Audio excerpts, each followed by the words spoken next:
So thank you everyone for tuning in to yet another episode in which I talk about issues related to public transit. And our subject for today is public transit usage for uh, what did we say in the blurb? Personal, um, errand, and care trips. So what I mean is so it's easier to define these trips by what they aren't than by what they are. So what are they not? They are not work trips. This is very important. These are not commutes to work. Um, these are also not commutes to things that are not work. So what do I mean by things that are not work? School. A student is not a worker. Um, Often there are similarities between going to school and going to work, but a student is not a worker, and yet a student has a commute. Uh, the commute even goes is to a place that is not is not a residence, in the same way that one commutes to a workplace that is not a residence, like an office building. Now maybe it's going to be in the basement of the ground floor of a mixed-use building that has residences on top, but not every residential building is like that. So the choice of which streets or which buildings get the ground floor retail, that is based on urban layout, and of course the office buildings, factories, and so on. And the same is true of schools. Now, schools don't work the same way as office buildings, of course, or factories, but it's the same thing. First of all, you commute to one specific place. You must take the trip, right? If you're not commuting to work, you do not work, right? I mean, maybe if you work from home or something, but telecommuting is a commute. It's a commute that takes 0 minutes, but telecommuting is an alternative to a commute. You do the same thing at home. And the same is true of telecommuting to school, which did happen extensively at the height of the pandemic. But there was a lot of grumbling about it. And because there was a lot of grumbling, there was a return to school. As I understand it, in the United States, there were a lot of there was a lot of parental activism about reopening the schools. In Europe, the schools were never as closed as in the United States. So the lockdowns here were in many cases stricter, in many other cases less strict. It depends on the country and it depends on the activity, but schools were generally the first thing that came back. And of course in rich Asia, I guess they canceled schools at the height of lockdowns, but I mean the countries of East Asia and I think also Southeast Asia had just way less of a pandemic than the US and Europe. So the point is that if you don't commute to work or school, you don't get work or school. And you don't. I mean, yeah, maybe you have two jobs, but the two jobs okay, so you do two jobs at halftime. So generally it's the same amount of commuting. And the same thing about school. You don't generally go to two schools. And this means that these are commutes, and so the point is that commutes are very easy to categorize. They are much more visible.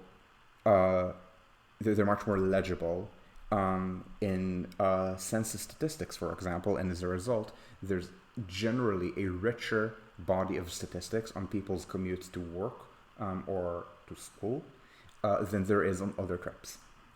Just because it's very easy to ask someone, where do you live? My address is something something. Where do you work? My address is something something. Or where do you go to school if you're a student? I go this place.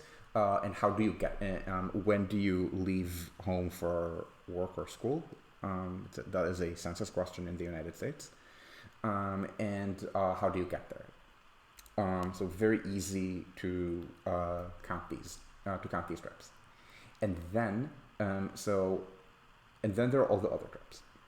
Now, years ago, I have in 2001, not 2001, silly. I'm sorry, in 2021, one of my earlier videos, and it's from I think August 2021, so almost exactly 2 years ago, was about leisure travel by rail. Um, so leisure travel is one category of, let's call them, non-commute trips. Which country is the best for transit statistics? I do not know. I will say that the United States has very rich statistics on this, but the United States only collects work trips. I don't think the Americans even keep track of school trips, unfortunately. Whereas I believe in Canada they do, and I know that I don't know, I'm almost certain in Japan they also do. Again, commuting to school is quite a lot like commuting to work. And then there are all the other trips. So leisure trips are an entirely different beast. Why are they an entirely different beast? Because and the answer is that leisure trips, first of all, where you do leisure is still not usually where you live, unless you're doing a walk in the neighborhood park. Often leisure is intercity. So the point is that a leisure trip, and when I was talking about it in the video, I was talking about longer distance trips. So longer distance does not need to mean intercity, but at least regional, not very local.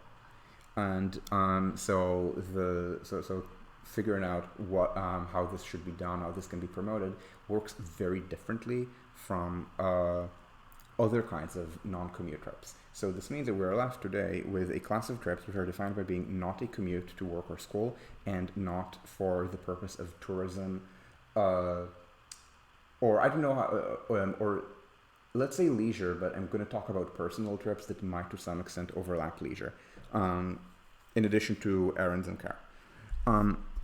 Now, so what trips are we going to talk about? So I began by talking by exclusion. So the trips we are going to talk about are trips for purposes of socialization. So this means visiting friends. It means visiting social events. It means visiting.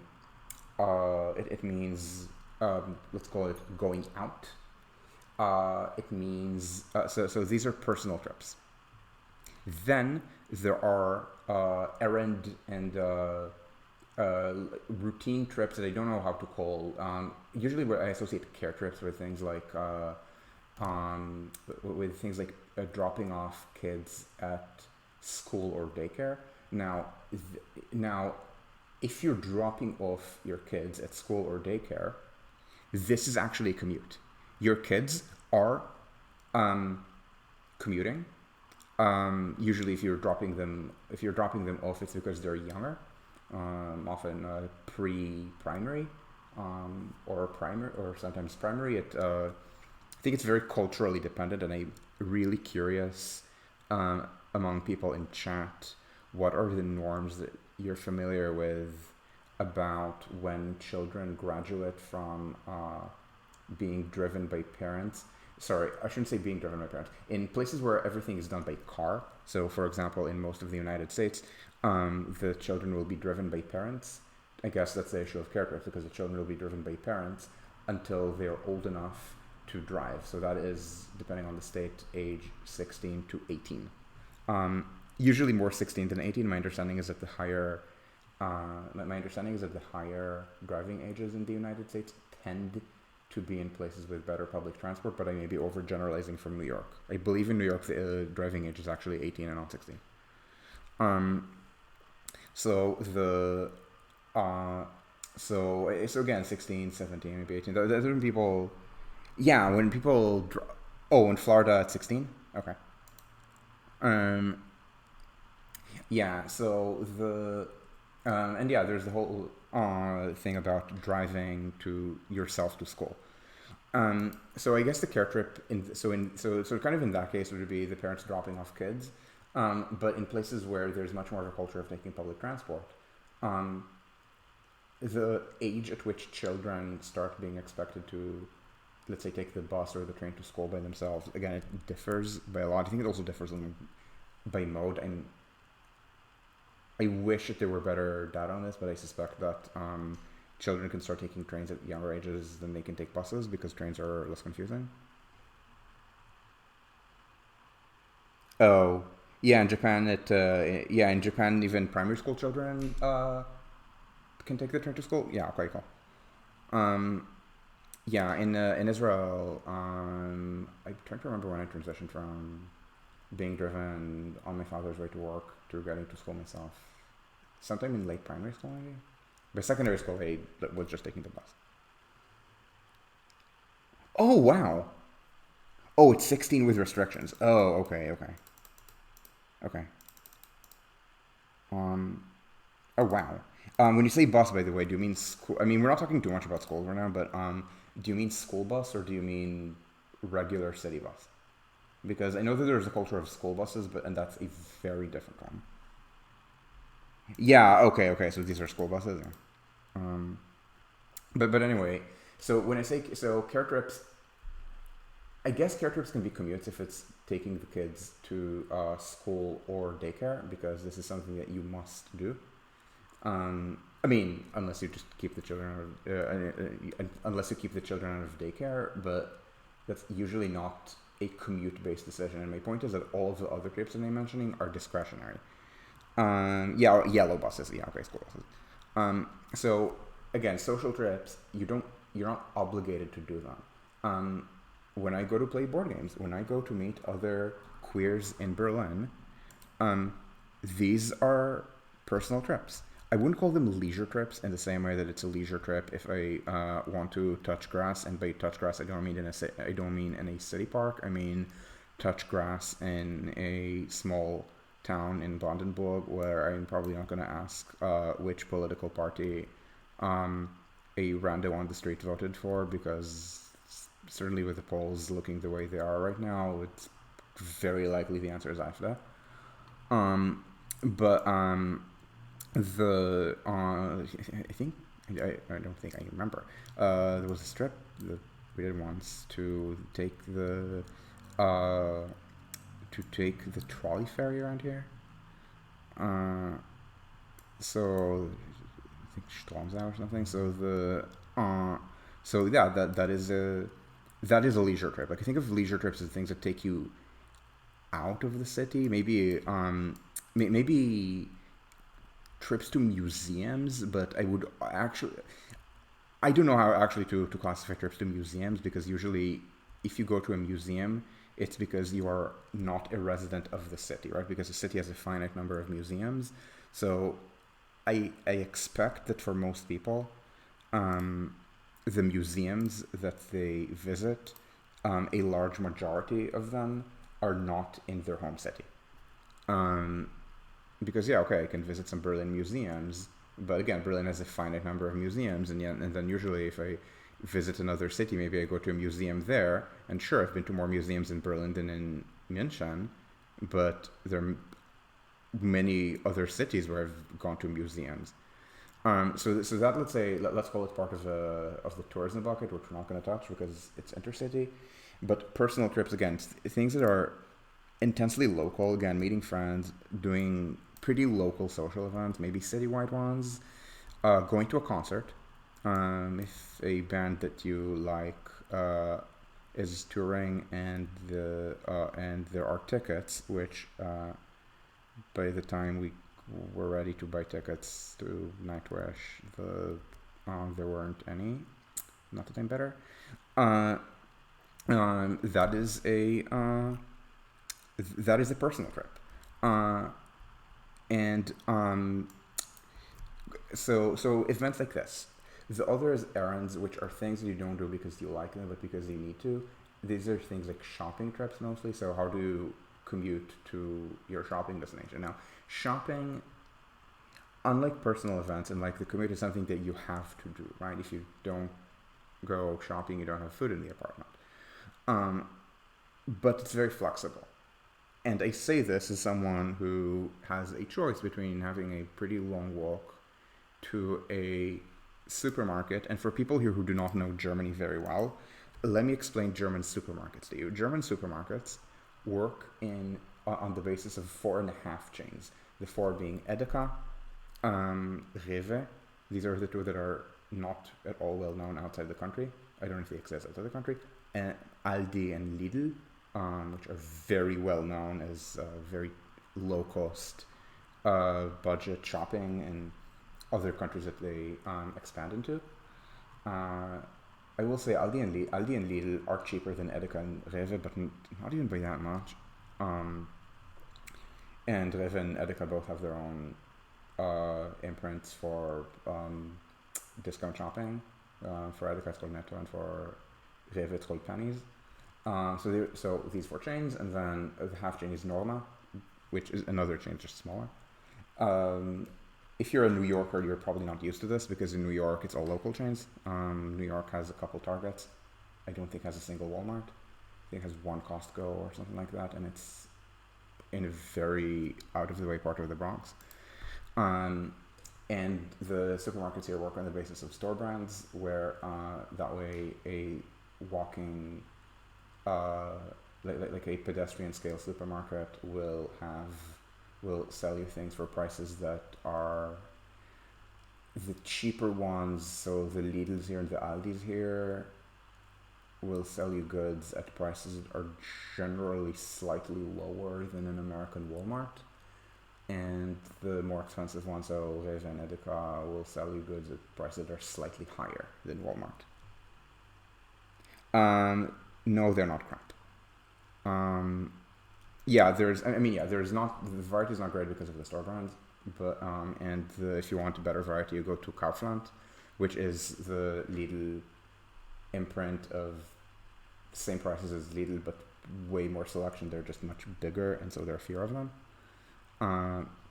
So bring this up because if your choice about where to hydrate boils down to doing a full shopping trip and dragging the 6 back home, I think I've mentioned this on stream just as an example. Oh, you mean the New York local chains? I don't think the local chains in New York are crap either. The aisles are very cramped because there's no space, but I don't think that the variety that you get at a yuppie supermarket in New York is at all bad. So let's call them so in New York they're also class segregated. So Food Emporium will locate on the Upper West Side and the Upper East Side. West Side Market, I don't know if they've expanded to rich neighborhoods on the East Side, but they're rich West Side. So near Columbia, Upper West Side proper, and I think West 14th Street. And then there are the chains for the poor people, like Saytown and Pathmark. And but I will say that the yuppie chains, they're pretty good. The variety there is pretty good. The problem is that the prices are nuts. Here, there's essentially no such class differentiation, because there are places where there's this stereotype Lidl is for the poor, but here Lidl is for everyone. Lidl probably being the most, I don't want to say that Lidl is the most aggressively working class of the chains, because again, there's no class differentiation here. The issue is that Aldi and Lidl are basically the same thing in nearly everything. The difference is that Aldi does not believe in aggressive marketing. Essentially, the Albert brothers had this kind of mentality, which I vaguely associate with German and Japanese business culture as opposed to American and British culture, but I don't know to what extent it's correct, as opposed to just a stereotype, which looks down on advertising, where the idea is that good products advertise themselves. You see this with a lot of Japanese chains, where in Japan they don't market aggressively. There are going to be ads that remind you that Honda has a new car or something, but they're not going to try to be in your face about it. And Americans and British people are more in your face, and my understanding is that it's much more in your face for low end things. So, for example, Ryanair has incredibly aggressive marketing, so anyway, Lidl has more aggressive marketing. Yes, New York City supermarkets suck, but again, it's not that you don't have good variety at a place like Food Emporium. The problem is that Food Emporium is incredibly expensive. First, because there's no scale, because it's a bunch of different chains, each with its own purchasing. Second, because these are just not very large stores. Third, because Food Emporium has a clientele where I'm guessing the median income for a person who shops at Food Emporium is 6 figures. Um, Pathmark is cheaper, but Pathmark also has shit quality. Again, in Germany we don't have that. In Germany, I guess there are stores that are very yuppie, like Den Biomarkt, or there's a vegan store. That's not even a chain. But let me just show you a list of German super. Okay, and let's hope that list of German supermarket chains. Okay, so the thing to know. No, you do not get to know my location, and please stop. Why is Google advertising? So, Edeka, Lidl, Rewe, Aldi, Rewe, Aldi, Norma, Rewe. Not Rewe, sorry, Schwarzkopf. So Lidl, Edeka. Is this network the same as that network that I mean? And this means that just look. This is not a long tail. So yeah, there's Den Biomarkt. This is. I mean, there are 57 of these. That's not, and it's not because they're all huge. They're the same size as an Aldi. So yeah, there's a little submarket niche for rich people who vote for the Green Party, but it's not real to say that there's class differentiation, if that makes sense. So my point is just that I don't have to go shopping at Rewe, or at Penny's, or at Aldi, or at Lidl, or at Edeka, or at Netto, and somehow I live within walking distance of all 6 of these. And no, I can go to a kiosk. It's much closer. It will just charge me. It depends on what. If it's chocolate, it's only at 1.5 to 2x markup. Water, which is the most important thing. This is the store brand at Rewe. Again, Rewe being supposedly the expensive one. Net of bottle deposit, I'm paying 27. This bottle cost me 27 cents. And this is the same at all of the chains. The prices used to be 25 cents, and now they've been hiked to 27. I get this bottle at a kiosk, aka Speti in Berlin.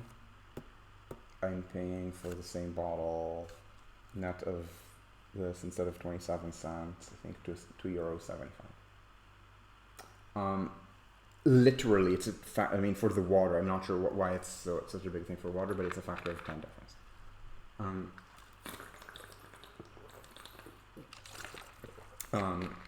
So yeah, shopping trips are discretionary in the sense that, again, I don't have to shop. I can, if instead of shopping for food, eat out. There's more substitution. Instead of doing a real shopping trip, I could just buy things one at a time, and I can buy things one at a time with much more spontaneity, and it's much closer. But again, the prices are higher. In the case of the water, ridiculously higher.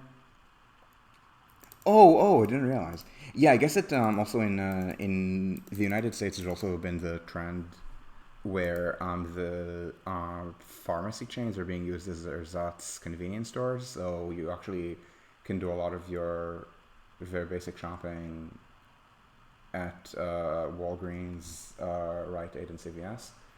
Here, there is a little bit of that. I mean, you can buy some of these things at Rossmann's, but it's much less. So Rossmann, I guess, is the closest thing to a CVS in Germany. But the point is that these shopping trips, again, they're not as discretionary as going to board games, where I can just choose not to play board games. Or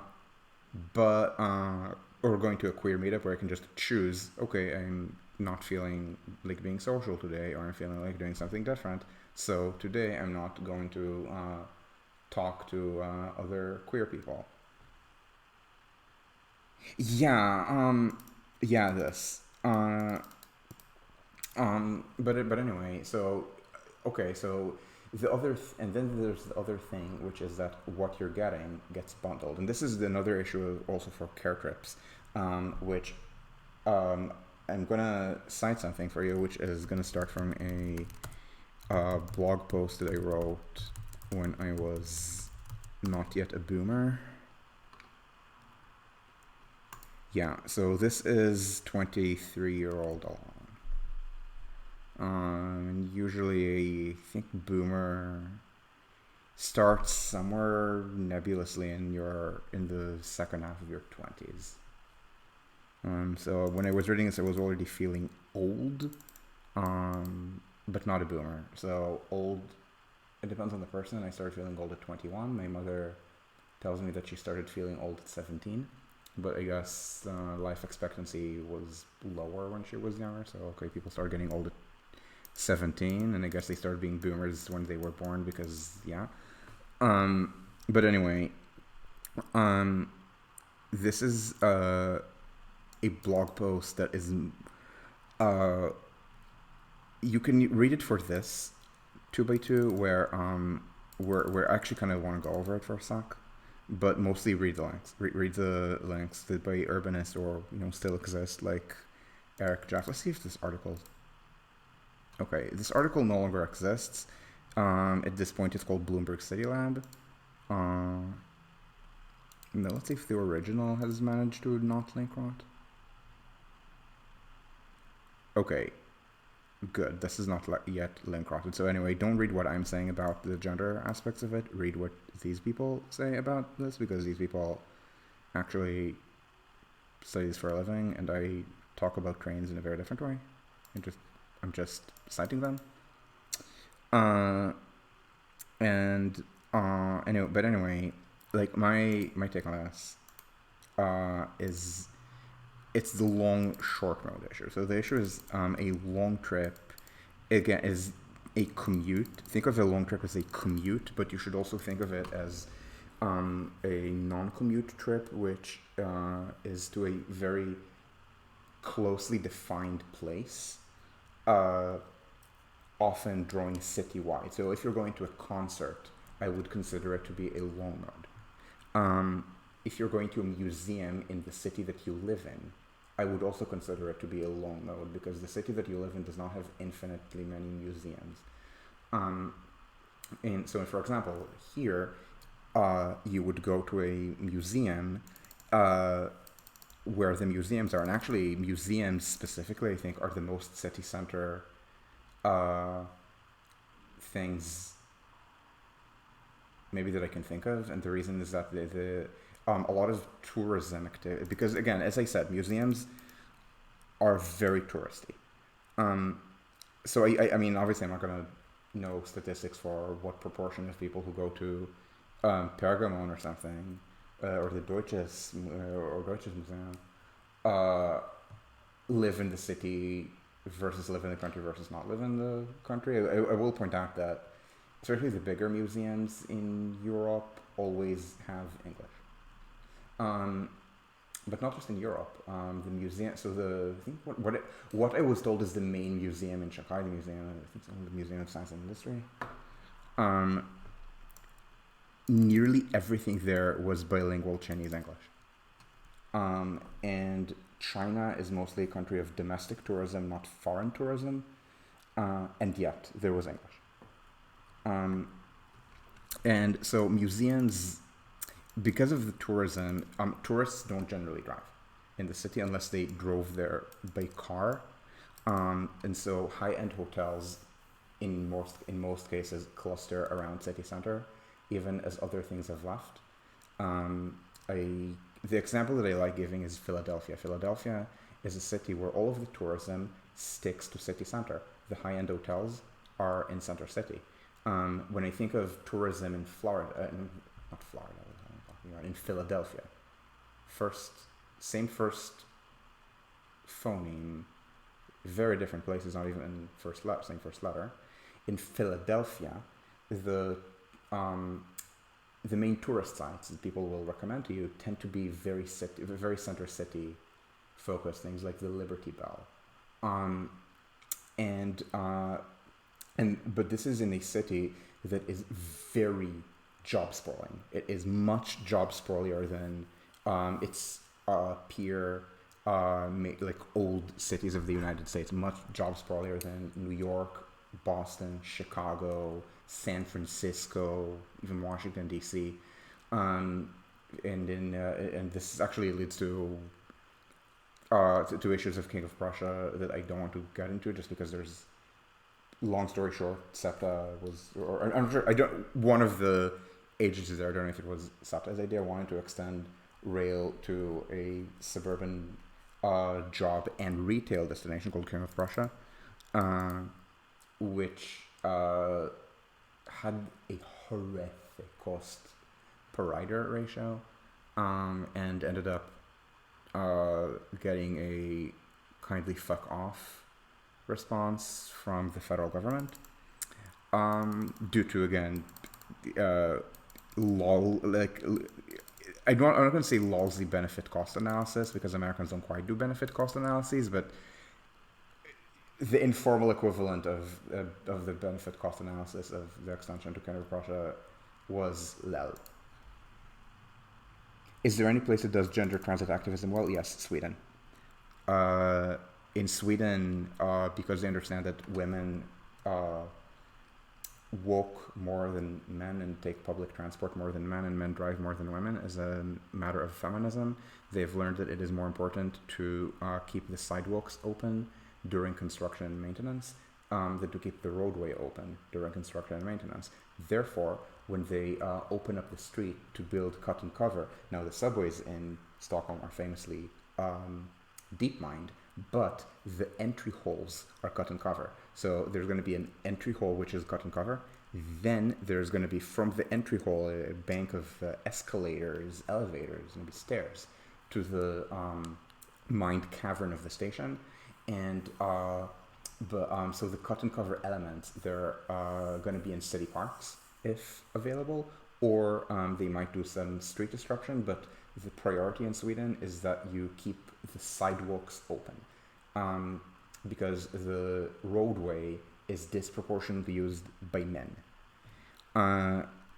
So yes, it's a very good question, and and I gave you an answer which is a very large fraction of all that I know on the subject of gender and transit. So anyway, the tourism trips, or rather the trips, not tourism trips in the sense of, let's say, if I'm taking a train to Munich, my train to Munich is a tourism trip. What I'm saying is, if I'm going to Munich, my trip by train is a tourism trip. And then there are separately the trips that I would take while in Munich as a tourist. So again, the hotels cluster in city center. No, Munich is a very monocentric city. Everything clusters in city center. But even in a place like Philadelphia, which is very job sprawly, the tourism will cluster around city center. So in Philadelphia, it's called Center City. And the destinations that tourists might want to go to. But again, maybe I want to go to museums in a city where I'm not a tourist. I like some of the museums in Berlin. I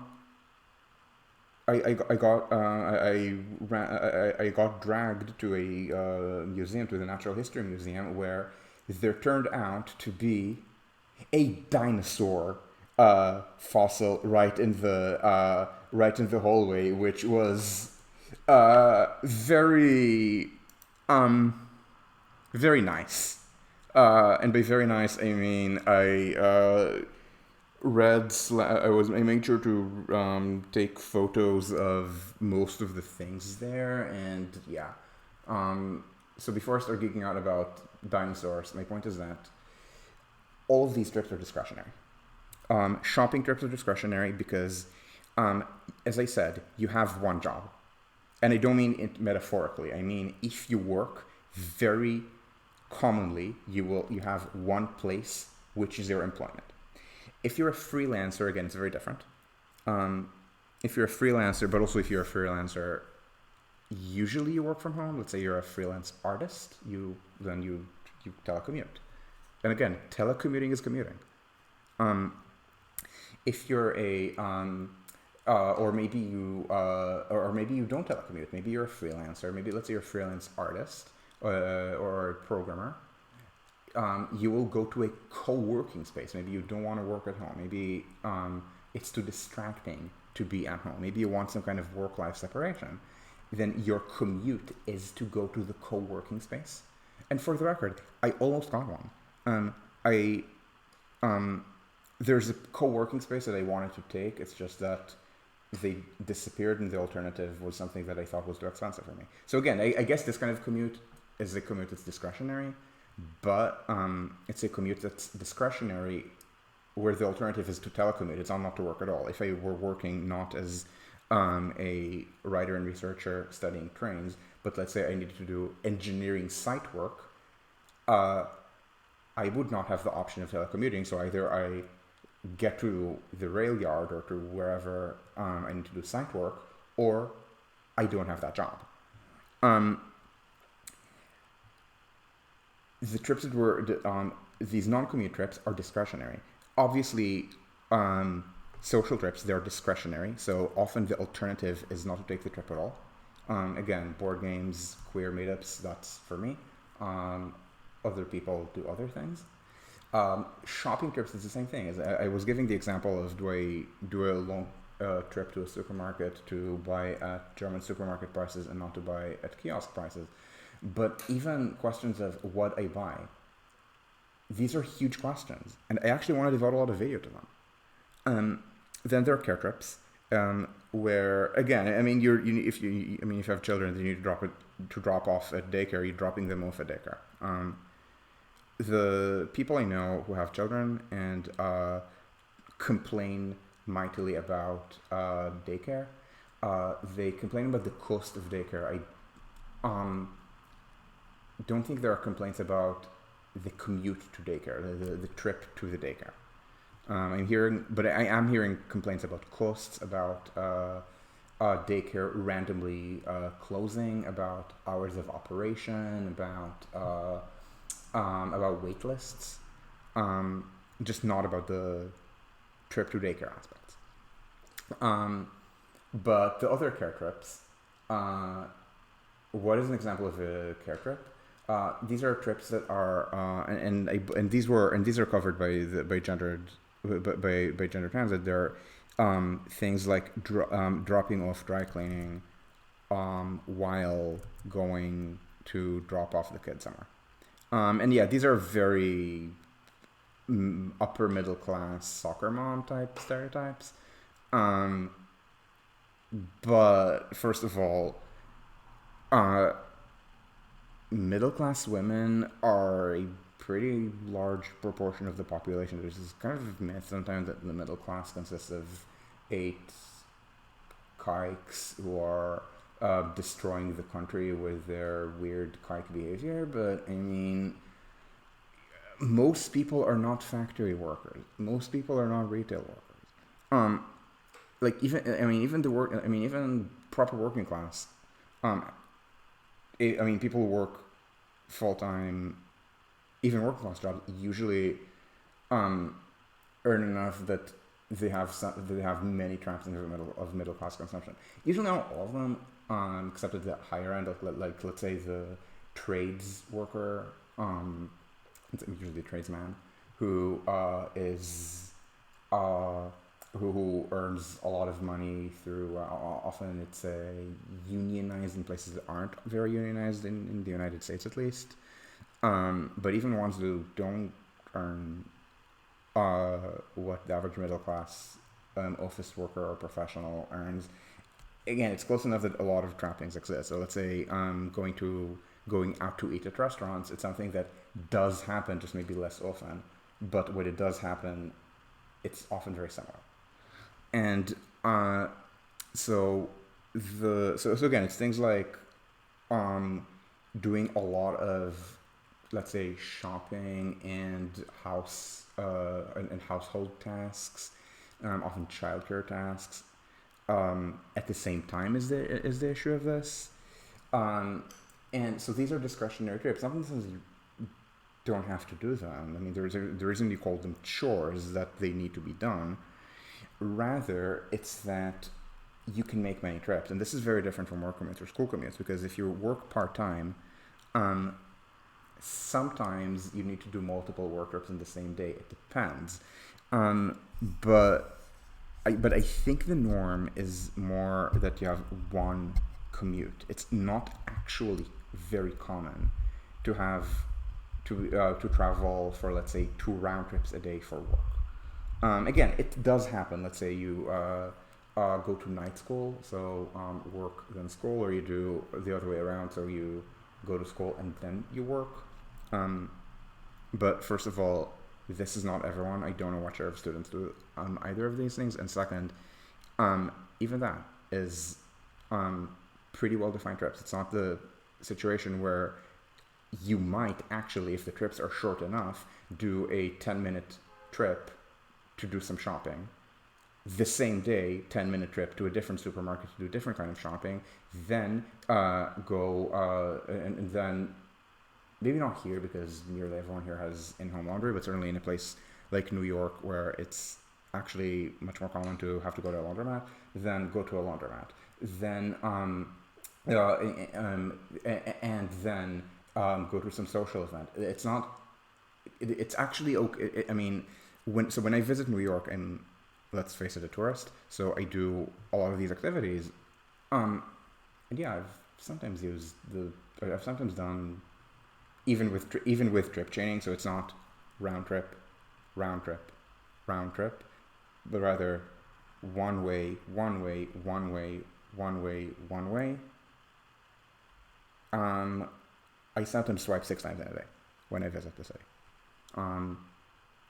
When I not my last trip, not the one before it, but the one before that was a little over a year ago.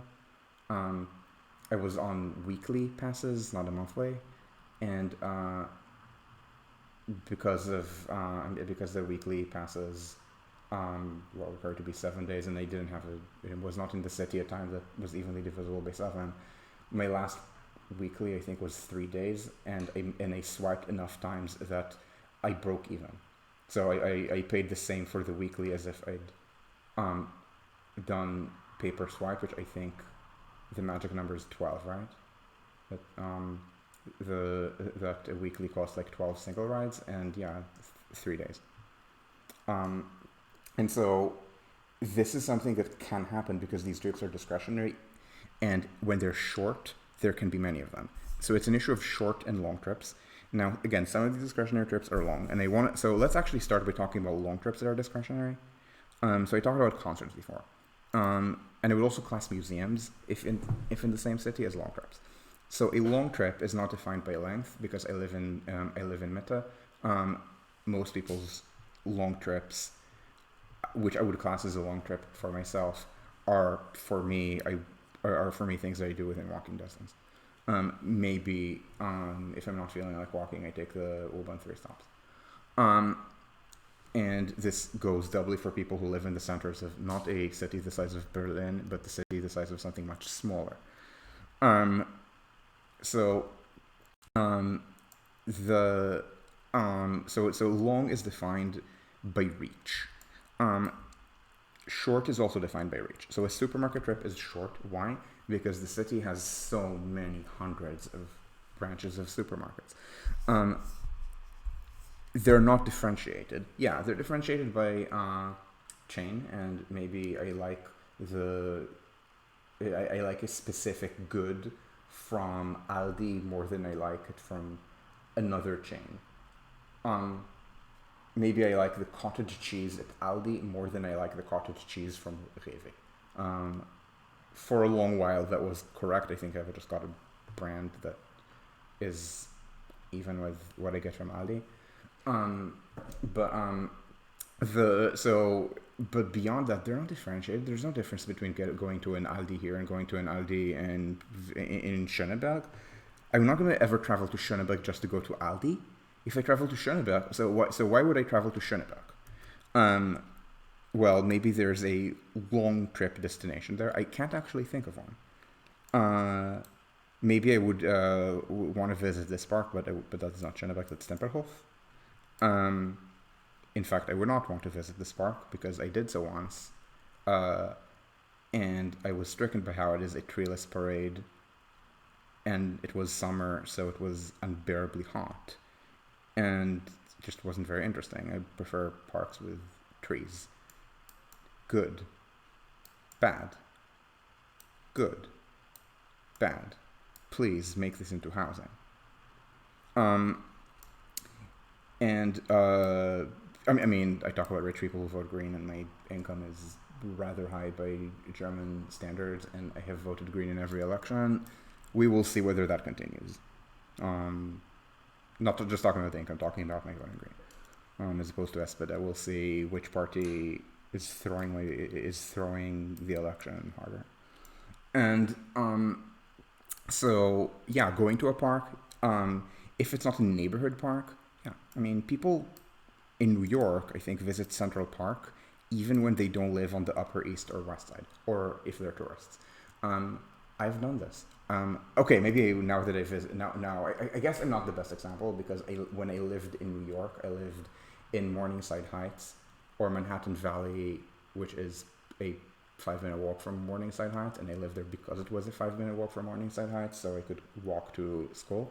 And 1 year on the Upper East Side. So I guess in that sense, my home park in New York was always Central Park or maybe Morningside Park, or I guess Riverside Park. So if I go to Central Park, maybe I'm doing it because it's a park that I used to live in. That is one kind of that is not the discussion. That is not the sort of discussionary trip I'm talking about. It's more a kind of tourism trip, I guess, like tourism for some kind of reminiscence.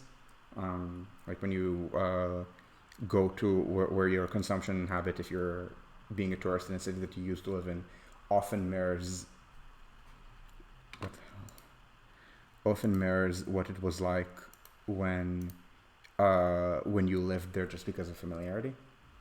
Hell, I mean, I visited Israel, not recently, but I visited Israel and then would get food right near where I used to live because we knew that, because my family knew that place. But anyway, I suspect a lot of New Yorkers who do not live adjacent to Central Park still go to Central Park. And so that kind of high prestige park, yeah, that's a long trip because there's just one Central Park. For the record, there's only one Tempelhof I felt. I just don't think it's a good park. Clearly the people who live here and vote for the Greens disagree, but if they wanted their opinions to matter, they should have run an election campaign that was not trying to be Die Linke. Like the Greens actually lost the election for some. Okay, this is still working, so we're still gonna talk. Like the reconnection successful. Okay, you guys.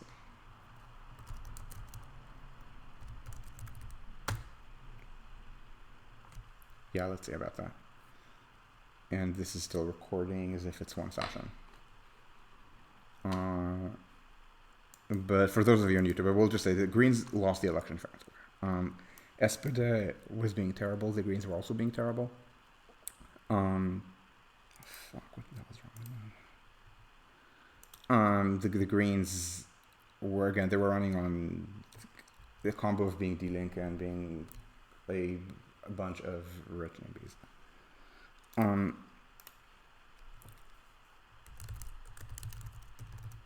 So the upshot is that, or maybe going to the zoo, that's a long trip. Again, there's one in the city. If there's 2 or 3, it's still a long trip. But if it's something that's much more of many things that you would not travel a long distance to, that is a short trip. So a long trip can be short by coincidence. If I need to travel to an embassy for some kind of consular service, for me, I guess it's that is a long trip because there's only one in the city often. I mean, if it's an embassy, there's one in the country. If it's a consulate, an embassy or consulate, there are several in the country. Now, for me, it might be an unusually short trip in the sense that it's in my city because I live in the capital, and someone who lives in, I don't know, Dresden or something would have a much longer trip if they want to apply for a visa. outside Schengen. But that is still a long, that is a long trip that happens to be short, if that makes sense. So I will say that, okay, people are still watching and the session reset. Okay. Good to know. So, so a concert at any rate is a long trip. A concert, so concerts tend to place themselves in where it's accessible by both car and train, if possible. So a lot of big arenas, the kind of, it's usually these multi-purpose sports arenas, like here at Olympiastadion, where you can kind of see where it's placed, right? So this is a place that you can absolutely take the S-Bahn to. It's a schlep. Usually it's something that's so big that people are okay doing a schlep to. Often these are places where the line may also be very long. For example, Disneyland parks, they have legendarily long lines, and they're also placed kind of out of the way. And so, of course, in the American ones are only accessible by car because America, but Euro Disney is another example of this kind of mix. Now, of course, Euro Disney is a little different because I do not actually think any person from I mean, not any, but I believe Euro Disney is mostly tourists, so not Parisians who are taking the train out. But maybe it's tourists who are taking the train, who are staying in Paris and then taking the train out. But I know there are hotels there. So this is a new town which was built alongside a commuter line to feed it, and it's sufficiently far out that you can actually drive there and not die in a traffic jam. Could this be built closer to the city? Yeah, it would consume. You would need to figure out what to do about how much space this consumes. Just now, not all of this is Euro Disney. Some of this is the Marne-la-Vallée parts, like Val d'Europe, things like that. Like Marne-la-Vallée is also an office park site. So job sprawl, but with trains. I think this is the Euro Disney site. And just compare the size of this with the largest park within the city, which is this one. So yeah, you could absolutely do something at the scale of Bas de Vincennes, but it would be, first of all, tourists who arrive by car would not really have access to it. Second, you would need to level Paris's biggest park. Are they going to level Paris's biggest park for you at Disney? Well, no. So I'm talking about both long and short trips that are discretionary, and this is really important because you can just not go to a concert. One of the reasons, yeah, Tokyo Disneyland, yeah, my understanding is that Tokyo Disneyland is pretty unique in that it markets itself to locals. That it's kind of like, that it's marketed as you can take a vacation without leaving Japan. Yeah, that actually makes sense. Like, I mean, big things. So destinations that are expected to be, that are first of all unique. So, for example, there's only one Olympiastadion. I mean, okay, sorry. There are several places that are called Olympiastadion. I don't think there are ever two in the same city. So there's the Berlin one and there's the Munich one, for example. Yeah, maybe. What I read, we may have read the same article, is that yeah, this is the Tokyo Disneyland, yeah, markets itself to locals, and also there's a certain cultural gap that worked okay between Japan and Disney, the Disney animated canon, whereas in Europe it's very different because it's much more common for children to have read the Hans Christian Andersen stories that the Disney animated canon is based on. So it feels a little bit like Americans are shitting on, I shouldn't say our, because us, but at the local culture, and because of that, Euro Disney was at least initially a commercial flop. For example, the Disney princesses being way less complex than the original story. I mean, so for example, Frozen, right? The name for Frozen in German is Die Eiskönigin. It's literally, they're calling it by the same name as the original story that it is based on, and it has nothing to do with that story. And that story is a very interesting, like, it's a very interesting kind of maybe vaguely hero's journey, except heroine, and so girl saves the guy, like Gerda saving Kai, and they also are not in a romantic relationship, and there's no Princess Anna, and then they turned into, I guess, into a story about a princess, and so yeah, but anyway, so the trips, so a concert trip is a trip that you do not need to take. You could just not go. Now, if it is a very popular band, they will sell out because sufficiently many people want to go, and if the stadium were bigger, then probably more people would go. And if it's an especially large act, they might even try to reconfigure things to maximize capacity. And I know this because Taylor Swift just toured New York, and so people who involved in transit in the New York City area were talking about how to make sure that people, that the tidal wave of riders are all going to leave as the concert is over, how they can be accommodated. So that is something that can even lead to a mini peak. Because again, everyone, if it's a sufficiently large event, that everyone leaves at the same time. And this is why it's so important to have high capacity, even for things that don't look like they need the capacity. Because again, for the concerts and so on, for the football games, everyone's going to leave at a rather coordinated time. And of course, the lines are one way to modulate the fact that if it was known that there would not be lines, that everyone would arrive at the same time, and it would overwhelm the ushers. So again, this is a kind of unique trip. It's also unique in its location. Again, usually you want to accommodate both drivers and transit users. Why? That is a matter of differentiation. So I will say that either all or nearly all of the neighborhood supermarkets that I know here, Aldi, Lidl, and so on, they have parking.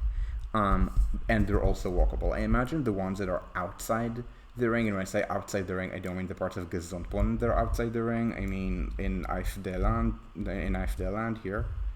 And even that's pretty dense. So take places that are really non-dense, like Wannsee, the sort of place where people have the same values of AfD, but know which fork to use for the salad and therefore look down on AfD. Let's call them the people who read Die Welt rather than Bild, if that makes sense. Borners, for you, call them think of it as the difference between people who either went to Eton or pretend to went to Eton, and random asshole who reads the Mail and the Sun, thinks that Brexit is the moral equivalent of winning World War II, and earns an income roughly at the median.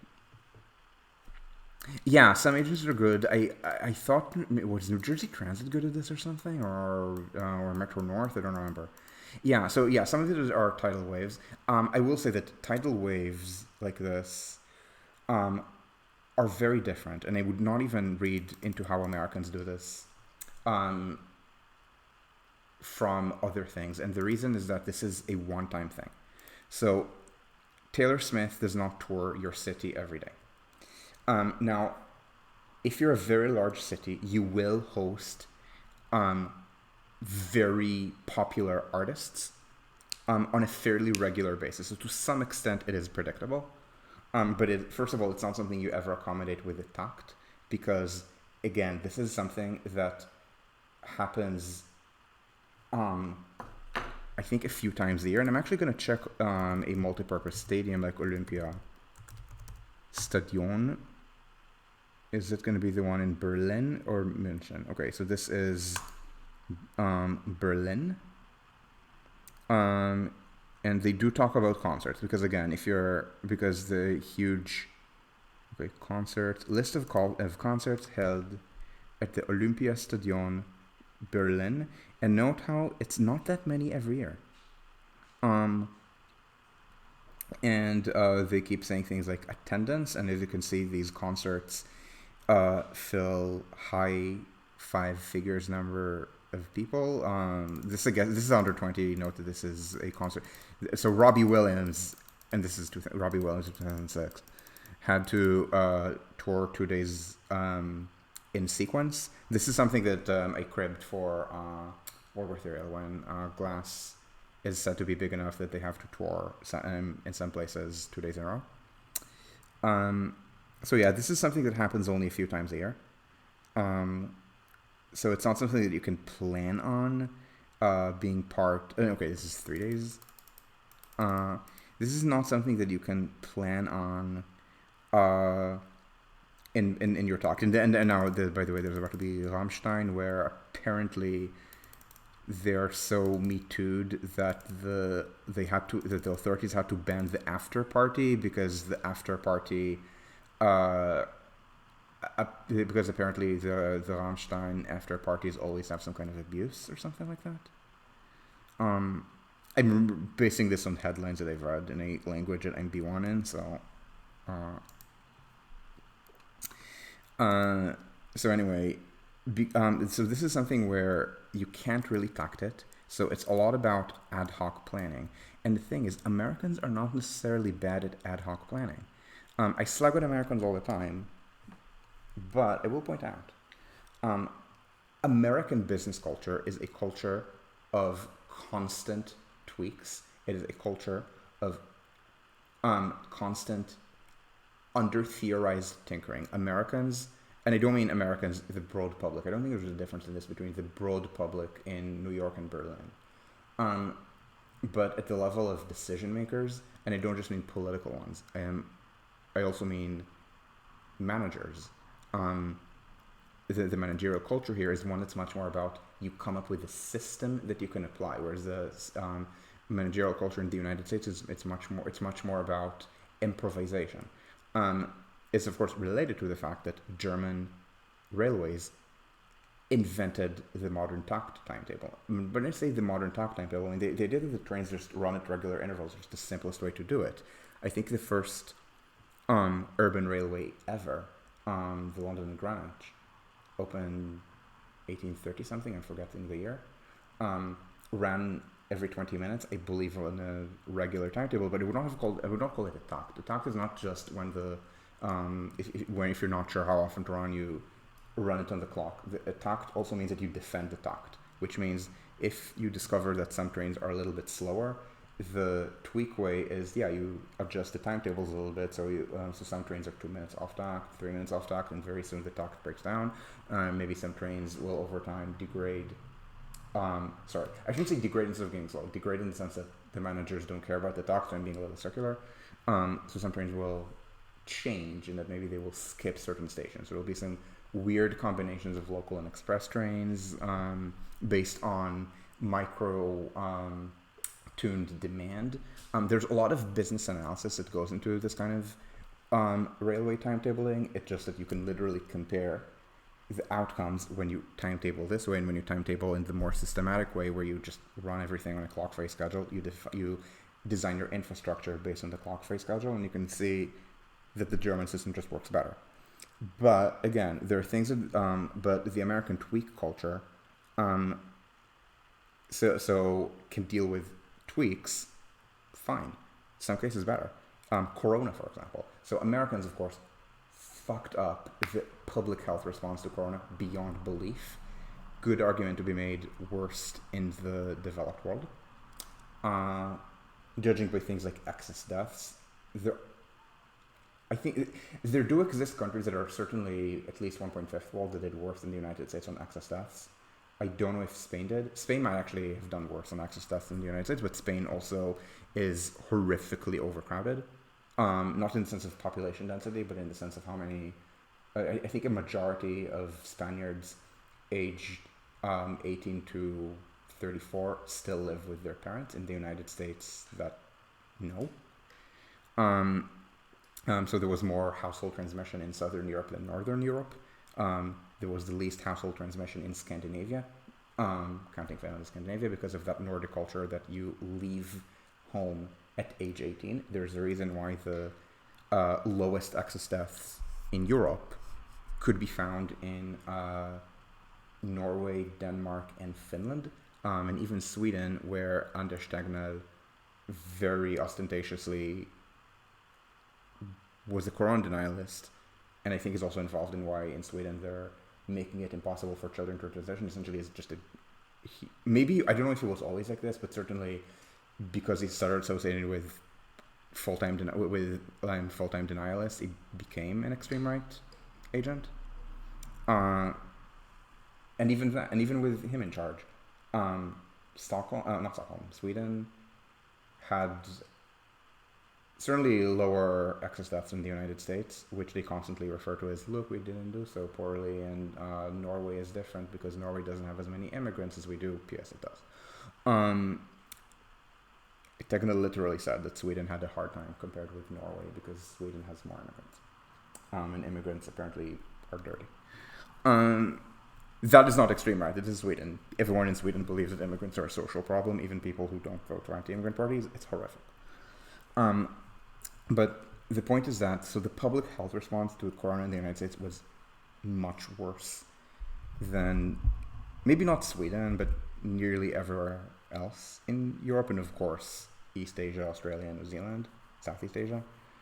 But, I don't actually know if they keep in reserve. I'm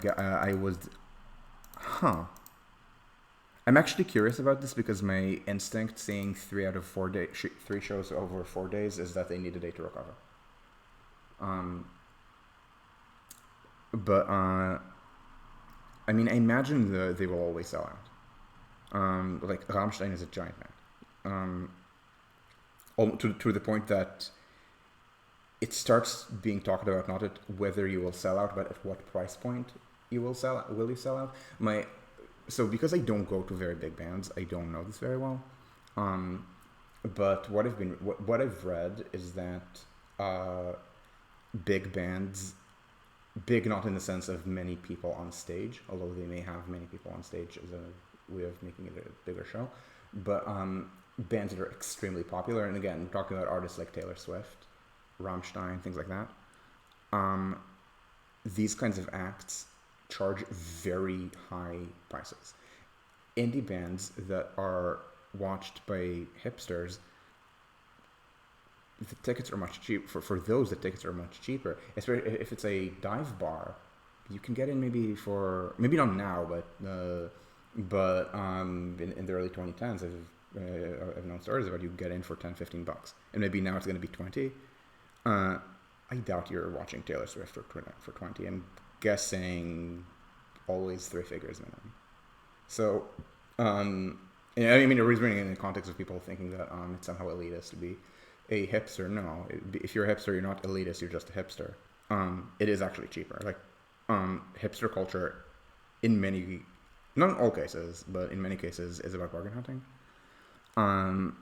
So anyway, so my guess is that for a band like the scale of Rammstein, if they wanted to do 4 shows, they probably could, just at lower price points, or they just maximize profits, probably long-term profits. So they're not going to try to jack up the prices to €1,000 or something, even though they in theory will earn more revenue, because then it'll create negative buzz, and they obviously do want buzz. They want people to make it their big purchase of you spend €100-200 on the ticket, and then you get to tell cool stories to your friends about deep cuts that you heard and how nice it was, and then they might even buy the album rather than do what everyone else does and pirate it. And so whereas if it's 1,000, maybe they don't get that. So again, That's at least my suspicion. That 3 shows over 4 days, probably not.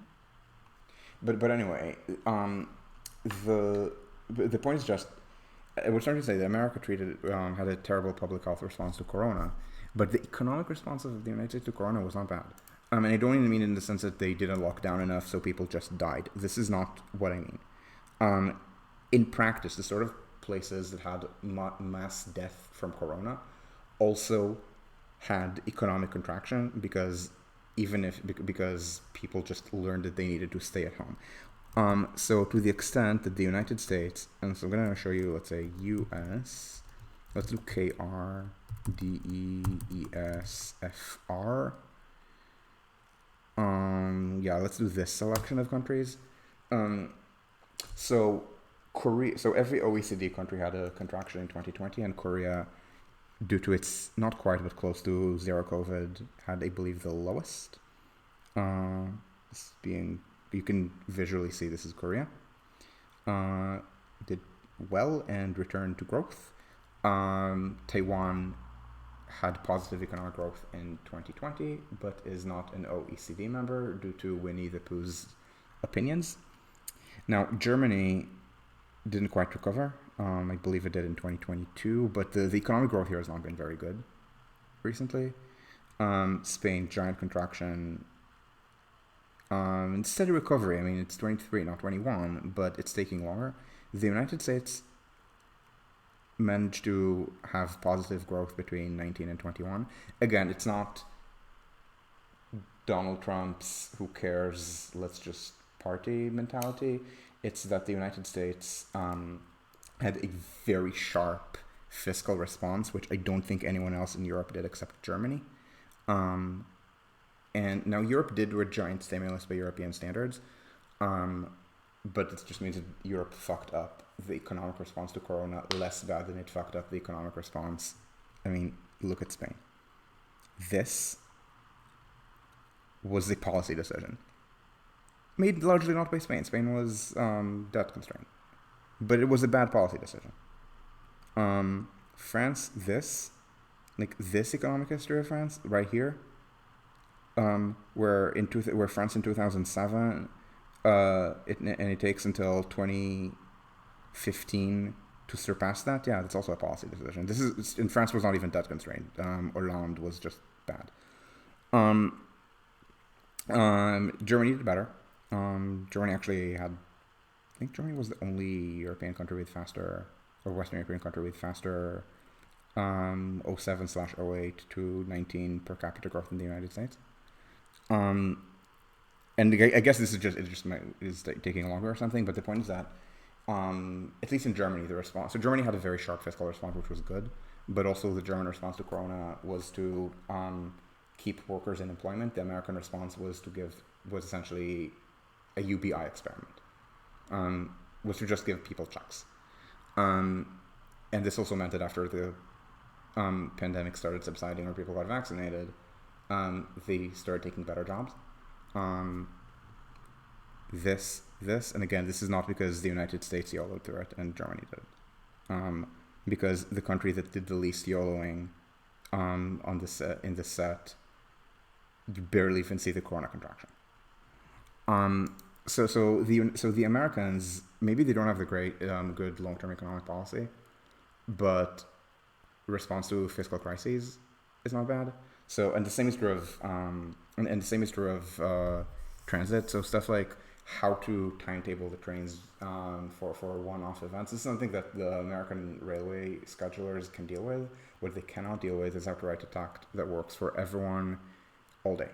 And now, so let's move away from concerts, because concerts, again, are pretty unique. Football games are pretty unique. I mean, a football stadium is not active every day. You play right because the usual league structure is you play. I think you're supposed to play 2 games against each other member of the league, right? 1 home, 1 away. And how big are leagues? Not Bundes. You can tell by my typos which key on my computer is the one that is the most difficult. So clubs members for 20. How many?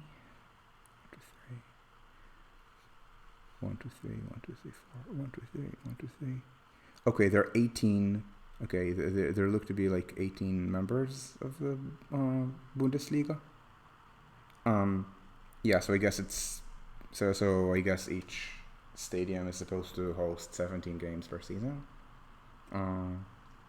Because the home game for each team against each other for the home team versus each other team. Yeah, that's every 3 weeks. So there's in season and out of season. It's another complication. And by the way, the rail schedulers are not stupid. They're not stupid here. And by the way, they're not stupid in the United States. In fact, they don't know what a tact is in the United States. Doesn't make them stupid. They have other knowledge. Sometimes their other knowledge is very useful. And so, again, these are pretty special things. And now let's move on to things that are not special. So shopping trips, where it absolutely matters how much you can do shopping in one trip. You can procrastinate the shopping trip. You can, I don't know if convert it to a shopping. I mean, you can at this point you can start ordering delivery, and that's a very different kind of trip. And so it's just something very, or some goods you just don't buy. I mean, food is a staple, but there are goods that you can just choose not to buy if it's too difficult to get there. And I don't mean even luxury goods. I mean things like, let's call it IKEA. And don't think let's call it IKEA. Literally IKEA. So let me show you IKEA in Berlin. And again, I said this was going to be kind of personal. Not very deeply emotional or anything, but still somewhat personal. Because I am talking about my private consumption. But I mean, again, it's in context. I don't know which of these is IKEA. I think this one maybe. But the point is that there's an IKEA around here, yeah, I mean the chair that I'm sitting on, I bought it at IKEA, twice in fact, because there are 2 such chairs, twins, and this means that this chair needed to be dragged from Südkreuz to my place. And this means dragging it from even from IKEA to the platform was non-trivial. So difficulty in transit, IKEA in this case being far, because IKEA, like the stadiums, there's so few. So the whole IKEA model is based on having giant warehouses. So everything that is not designed mainly for tourists, and that is not, and where paying a large premium for the best space is not always advisable. What it will locate. The things that have very touristy clientele, like the museums, they are all here, or the zoo. The zoo. I guess the zoo was here all the time, but then the zoo became the West Berlin Central Business Center. So this is all Central Berlin. And office towers are going to be here, because the reason you're building an office tower is because you want to be as parsimonious with land consumption. Often this is often you're going to target the highest productivity corporations, the ones that can afford land prices in the center of an expensive city. And the construction cost premium on a super tall. The construction costs on a super tall per square meter, they're substantially more than the construction costs on a mid-rise. But something like IKEA or a stadium probably does not want to pay that much, and often it's something that's very land intensive. And it's something that is also very, and this is also where it's important that these are not your usual trip. So I keep talking about the difference between long and short trips, and I'm still on long trips. And I'm pointing something out. Your trip to work is a long trip. Your trip to a Rammstein concert or to IKEA is also a long trip. I believe there are 2 IKEAs in Berlin. If I'm wrong, I'm not. There aren't 50. Maybe there are 4. So I think the IKEAs are Südkreuz and Spandau. So the point is that you need to accommodate everyone. This is not someone's usual trip. This means you need to accommodate people this means you cannot expect people to arrange their lives around you. Your trip to work is not always, but usually it's expected to be a daily trip. Usually, if it is not a daily trip, it's because you're a part-timer and then you have lower status, and therefore the employer cares less about being accessible to you. So so when businesses decide where they locate based on the commute needs of their workers, and of course this tilts upward, so much more of the commute needs of the managers, or even sometimes the CEO. This is why there's a tendency for office parks to shift toward the direction of where the richest people live. But they expect that people should have that people should orient their lives around it. So so let's say you're a tech firm, you're choosing your office, let's say somewhere in the San Francisco Bay Area. You expect that the workers will move to the Bay Area for you, and within the Bay Area, you will locate an area in a place, expecting workers to choose where to live, with the knowledge that you're where they're going to. And I'm actually gonna and I actually know an example of this where someone who works for Tor Books.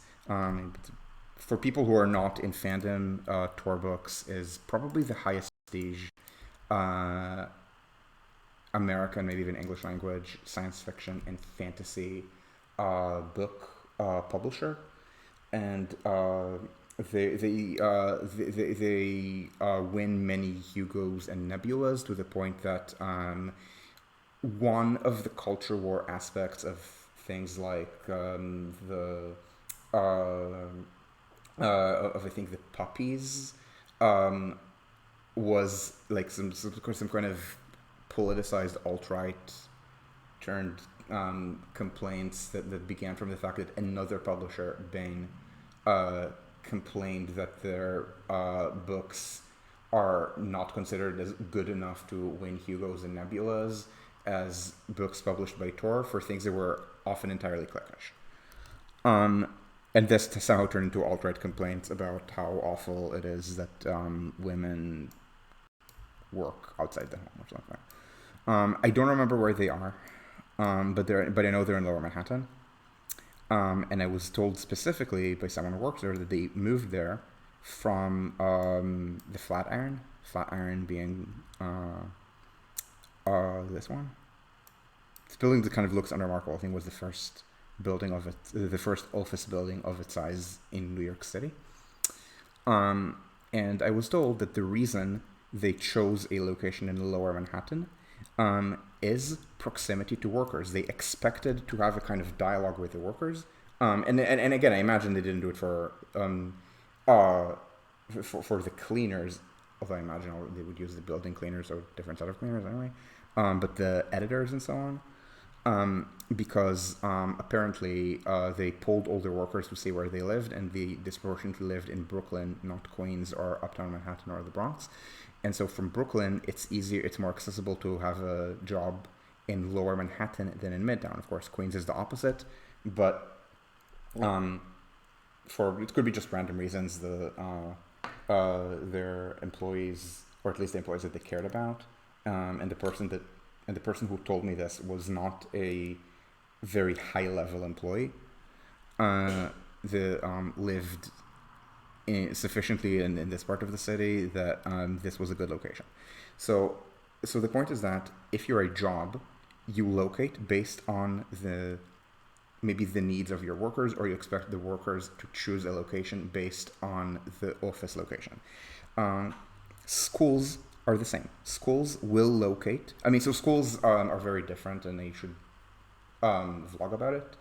But schools also expect people to live based on getting to the school, especially in the United States, because the school districts are very autonomous, and they have and they're only or almost only funded locally. So it depends on which town, and people will just choose and people will choose the specific town for the schools, and the property values in the town will often reflect the perceived quality of the schools, and not just physical aspects, like let's say how close it is to high end jobs and so on. And but the schools will also move based on the expectation that other people will accommodate. So, as an example, in the United States, schools have left city centers. I know the history of this in Massachusetts very well. It's incentivized inadvertently by state grants for school construction, but not repairs. So schools have left city centers toward places that are not really accessible by public transit.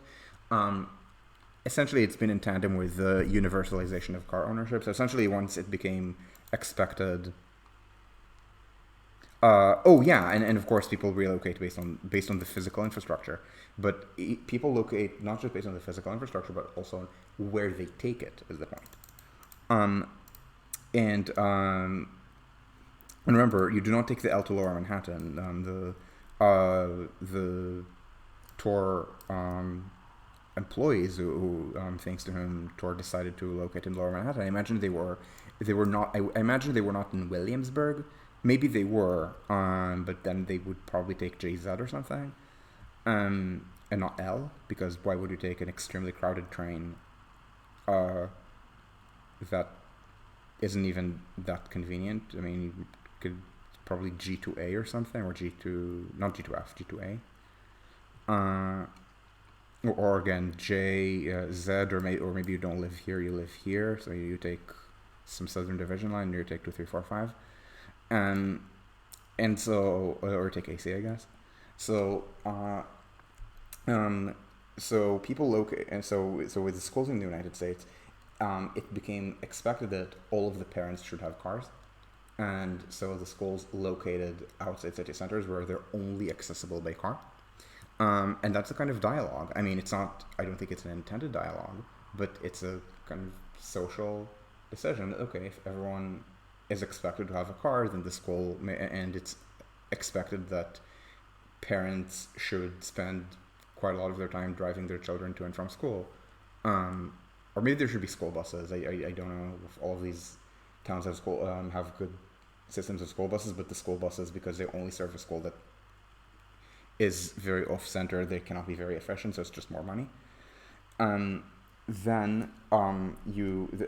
a dialogue. It's a response to an auto-oriented society. So this is something you can do for a commute trip, because you could do because you do the commute every day. Maybe not for school, right? Because you don't go to school every week. I'm not actually going to say that the teens are going to riot over this, but yeah. However, you don't do a discretionary long trip every day, and this matters because because the Amazon Tower that is being built in Friedrichshain, right on top of Warschauer Straße, is designed for people who are going to travel there every day, every workday. And so they can choose a location with the understanding that they work at Warschauer Straße, and adapt. That place does not have very good parking. Okay, take the train. There's lots of ways to get to here by train. IKEA and Olympiastadion cannot make that assumption. This is really important. It's nice to have these places downtown when possible, but first of all, they're land intensive. Second, if they're not used every day, then they do waste space. It's more for stadiums than for big box retail. But more importantly, people who don't own cars like myself go to IKEA. People who do own cars also go to IKEA. And again, the IKEA business model is not Aldi. Aldi has thousands of stores all over Germany. Berlin being a substantial part of Germany, hundreds of them. Just Aldi would be in Berlin. Aldi is not a monopoly. Remember, we have 4.5 chains, not just the one. And so people can choose the Aldi based on their local travel needs, because the Aldis here are operate from the assumption that most people walk. Not all, there's still parking, but most people walk. The farther out you go, the more the sidewalk assumption will be that most people drive, so the parking will be maybe more striped outside the store with a worse pedestrian experience and a better driving experience. IKEA cannot do that. Remember, there aren't enough. The IKEA business model is such that I believe there are only two in Berlin.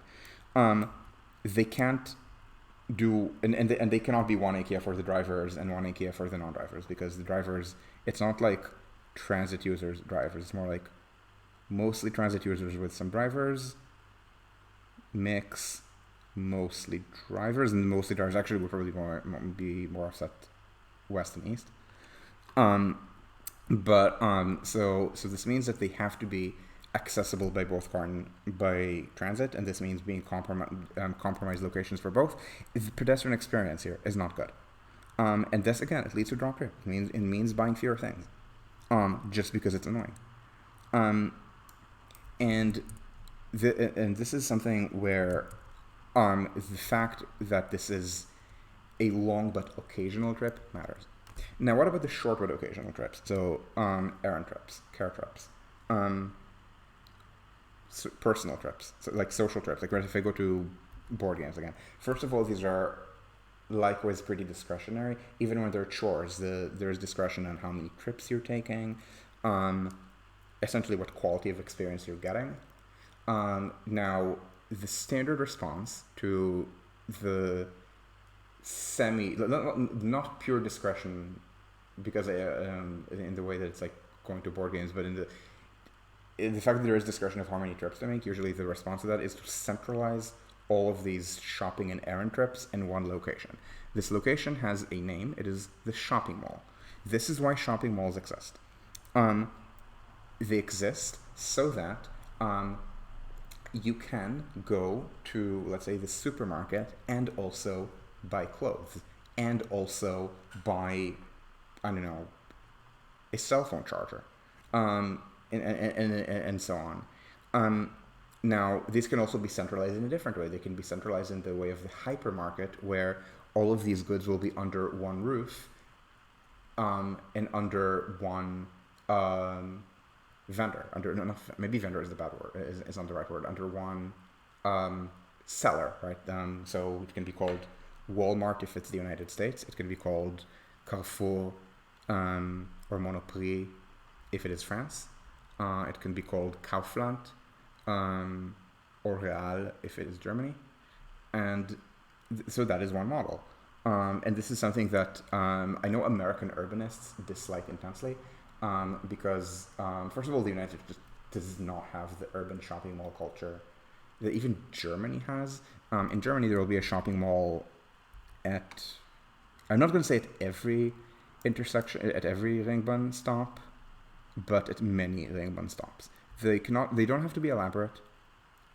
Again, not all of them even exist, but there will generally be something. For example, Gesundbrunnen has the mall and the Kaufland. And then once you have a location that people go to for many shopping trips, they can even make it an entire experience. And that's when you add things like a food court, or maybe more in the summer than winter, ice cream parlors. This is why shopping malls exist. It's to take all of these trips that you're taking, where it's going to be really annoying if you have to take them individually. Now, they could all be on the same street. That's kind of the main street strategy. But Main Street, you still have to schlep. And there's often not going to be a lot of variety. Main Street does not really exist at modern scale. Now, it might exist at modern scale in intensely touristy areas, or at extremely high-end areas. What is an extremely high-end areas? Champs-Élysées, Kurfürstendamm, Fifth Avenue actually, in my experience, is way posher than either Kurfürstendamm or Champs-Élysées. But so yeah, you can have a street where it is known that there's going to be boutique after boutique after boutique, and you can go there and see all the and go to the Versace store or the Gucci store or the Zara store, and I don't actually know if these brands are at all comparable. It's entirely possible that one of them is like for people 5 times richer than the other. It's like saying, to the point that I'm saying, it's almost like me saying something like, I don't know, Ferrari and BMW, right? Because BMW is a pretty luxury brand, but Ferraris are, I think, several times more expensive than BMWs. It's entirely possible that I'm mixing things, are not, they're all for rich people, but for like different levels of how rich people are. But imagine they will all be on Fifth Avenue or something like that. Or they maybe even will centralize in specific cities, in the sense that, you will go to New York for your very high-end shopping. You'll go to London, Paris, hell, Monaco. Monaco is not a large place, but yeah, it will have stores for extremely high-end brands. So this is something where I think you do a lot of window shopping, and as opposed to trying to centralize everything under one roof. But I think for most things, it's much more common to, again, centralize under one roof with either a mall or maybe a hypermarket. Again, Americans don't like the hypermarkets because they're all automobile scale. The United States is such an auto-oriented country that you can make a profit without knowing that non-drivers exist. And Walmart has struggled in the urban market. Target is not. Target does much better in the urban market. And because these are hypermarkets and not shopping malls, there isn't much turnover of businesses. A shopping mall can have some businesses close, and then they will be replaced. That's fine. Walmart will close all at once, and then because Walmart is very big, one of the ways they achieve scale is by designing their stores based on internal Walmart needs, rather than based on the possibility that it might later be converted to something else, and therefore these spaces tend to not be usable for other things. Again, it's a matter of response to scale. And but the point is, you want to centralize things, and usually, again, it will be goods and services, which is why you will find services like a food court is a very common service to have at a shopping mall. Because if you're going out, you might as well do a kind of eat out, and then usually the food court will, and because it's not expected that the user of an average shopping mall is very wealthy, the food court will be, I want to say low end, but I don't mean very cheap low end, but low to middle end. So we're talking fast food, fast casual food, but certainly nothing that even approaches fine dining. So that is this. So the important thing is that these trips, because they begin short. Remember, you do retail in the neighborhood, but it's advantageous to start collecting a bunch of things in the same area, either under one roof or very close to one roof. One of the things that I've noticed in Berlin, at least, I don't remember having seen it in Paris. In Stockholm, yes, but in Stockholm, I lived so close to city center that my home shopping center was Gallerian. So this is the main one, and it had everything. And also, Sweden is not a country of hypermarkets. Sweden is, but again, Germany has this. So as I said, shopping mall, Kaufland, but the Kaufland is not a pure Kaufland. Even the Kaufland has things in it that are not Kaufland. I think there's a gym here, if I remember correctly. And there's also a little bit of extra, I think a cake, a very small food court maybe. I think maybe an Asian specialty store or something like that. So like there are a few things usually in the front, and then the rest is a Kaufland. So even at the hypermarket, there might be a few things that are a little too specialized for the hypermarket, or might be services rather than goods. And of course, the more consolidation, the more the short trip turns into a long one. Now, let's not exaggerate, because there's still hundreds of Kaufland. There are a lot of competitors. There are lots of competitors to that kind of notion. So Kaufland is the one I know, but look at the others on the list. And of course, there's 650 Kauflands, so it's not like there's only one in each metro area. I don't know how they distribute Germany-wide, but if we pretend it's proportional, and given how there's a Kaufland in literally Alexanderplatz, probably. Berlin is a little less than 5% of Germany, so yeah, we're talking high 20s, maybe 30 Kaufland in Berlin. Like, that's not really a long trip. And again, it's not the only one. It's just the biggest of these.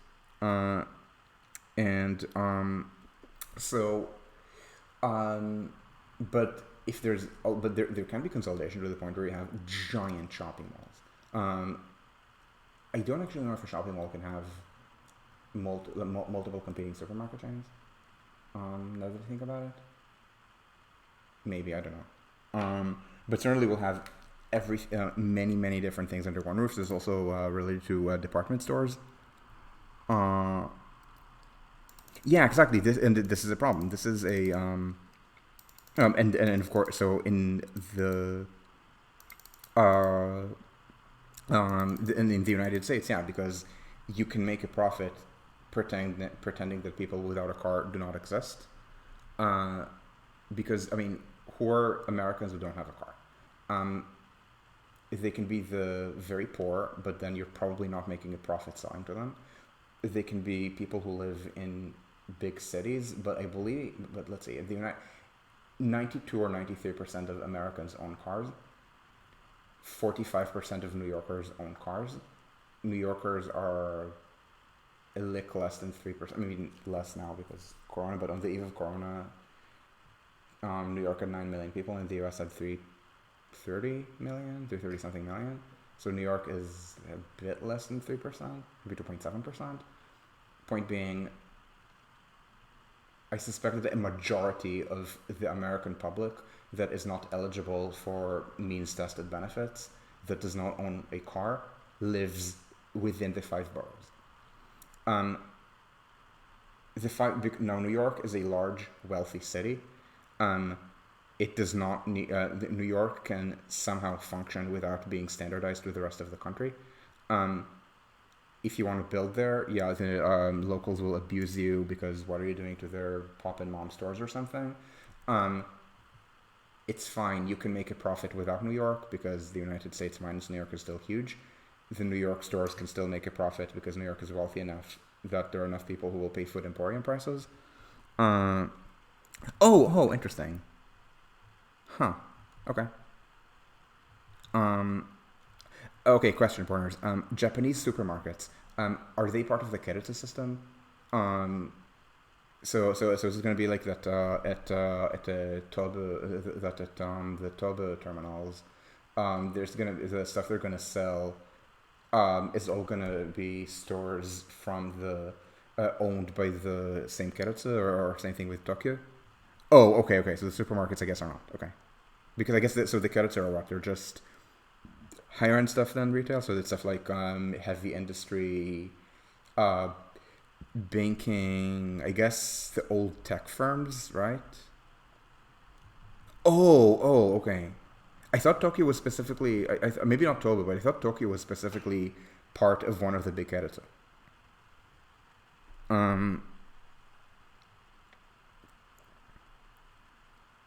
But yeah, so the yeah, but again, in Germany, I don't think they have two competing chains, but I'm blanking. It's not like I mean, I do stake out I do stakeouts at train stations and so on to see what the architecture is like, how the trains work. You can imagine that I don't actually do a stakeout at a shopping mall to memorize which exact stores go there. Oh, but they're basically their own Keiretsu? Okay, that makes sense. Yeah. So the point is that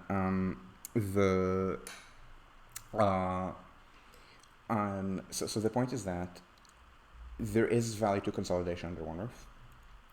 But these are still short trips. Uh, in fact, shorter than a lot of personal trips. I mean, how many places in Berlin do you think there are where people publicly go play board games? Um, so there are somewhat different English and German groups. I think there might actually be more English than German groups. Uh, I mean, obviously the ones I would know would be the English ones, so I'm very biased. The English ones are obviously much more legible to me, but my understanding is that even then, public spaces where you can go play board games with strangers and it's organized, it's more English than German, I expect, because it's more for people who don't have other groups of friends. Like, I mean, if you grew up in the city and you're into board games, you've had a clique of friends from school who you played games with. Like, I imagine if I'd stayed in Tel Aviv, I would not have ever needed to go to a board game meetup because I played board games with my friends growing up. I would keep playing board games with them. Um, and maybe the group would evolve like Ship of Theseus style.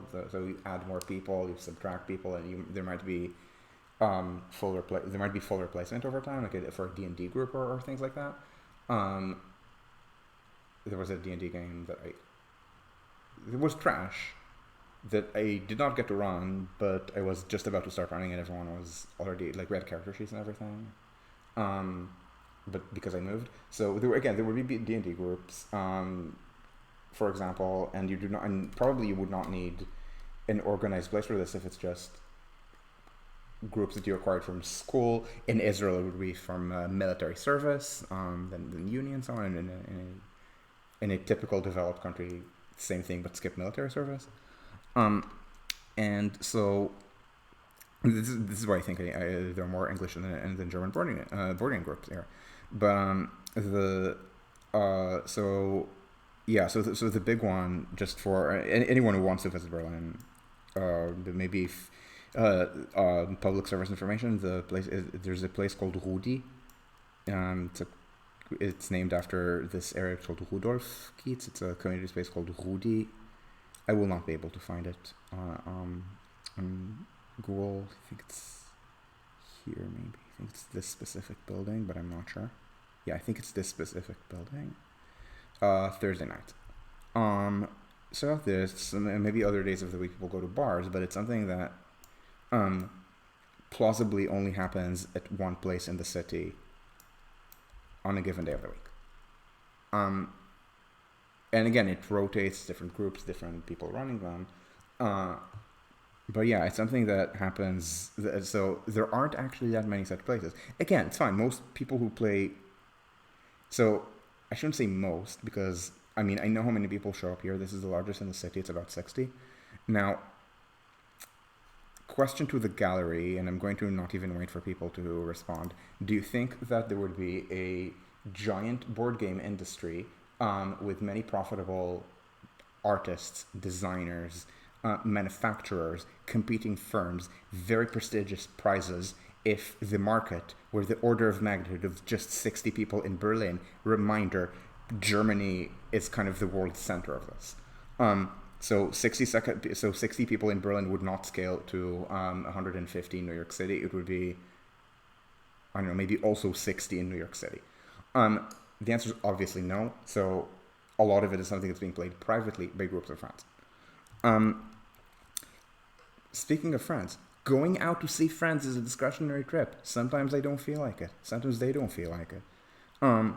Sometimes we have conflicting plans.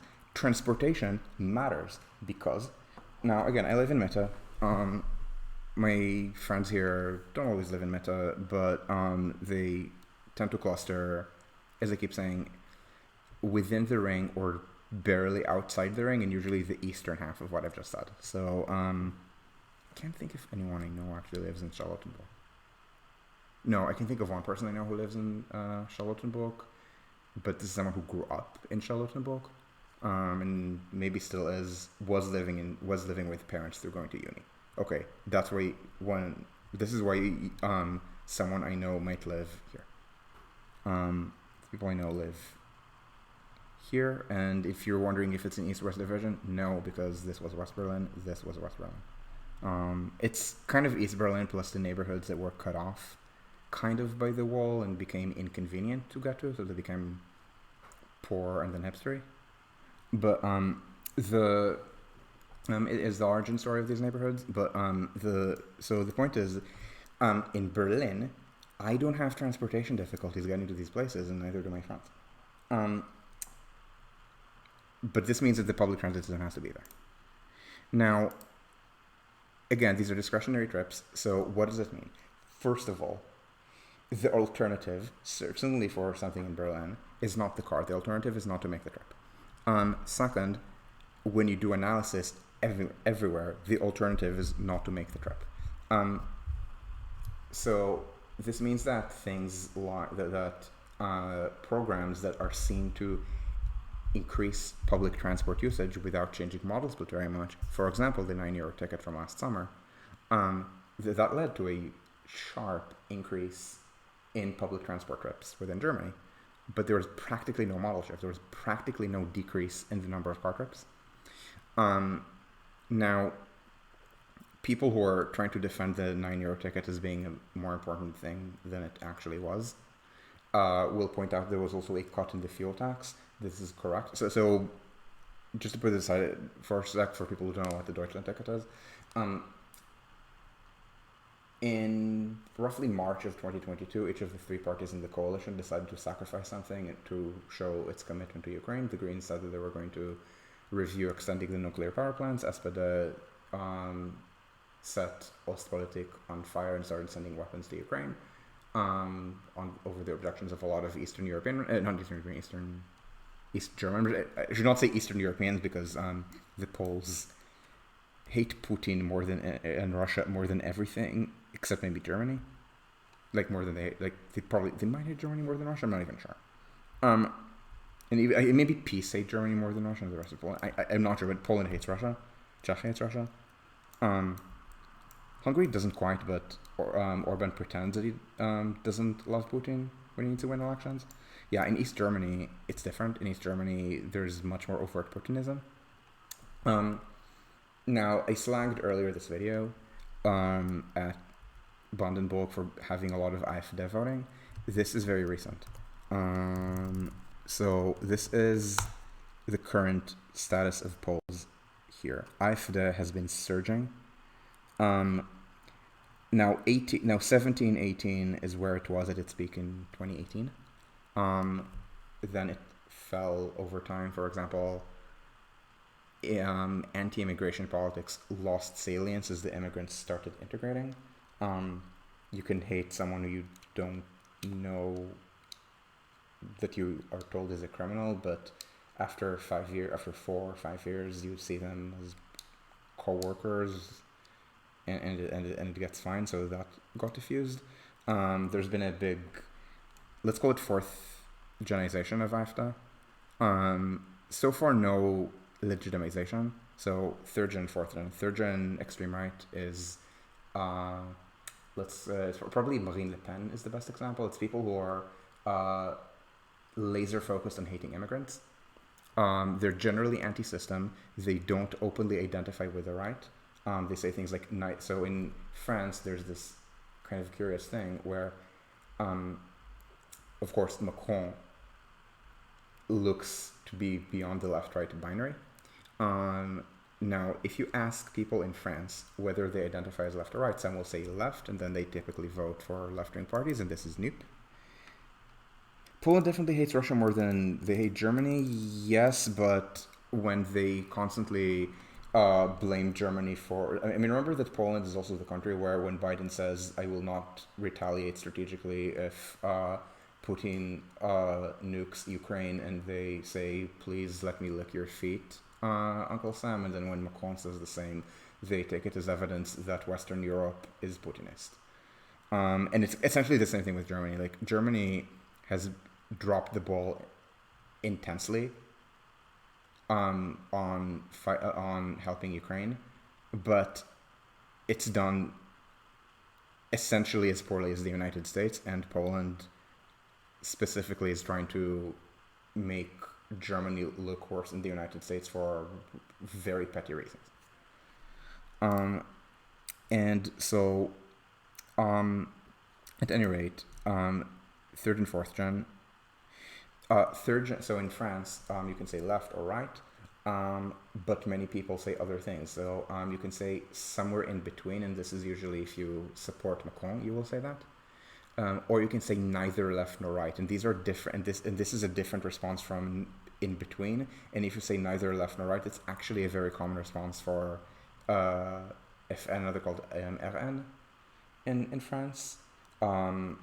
So these are parties with working class appeal. In the 20th century, extreme right parties had little to no working class voting. Disaffected members of the working class voted for communists. Then in 1989 through 1991, communism had its 3 best years ever, in the same way that Franco's best year was 1973, Mussolini's was 1945, and so on. Hitler's was 1945. And disaffected members of the working class. So the disaffected members of the working class who used to vote communist still have a lot of left-wing ID polls. So usually the third-gen fascist parties don't get a lot of votes from retirees, because the retirees were people who were old enough to vote communist in the 80s.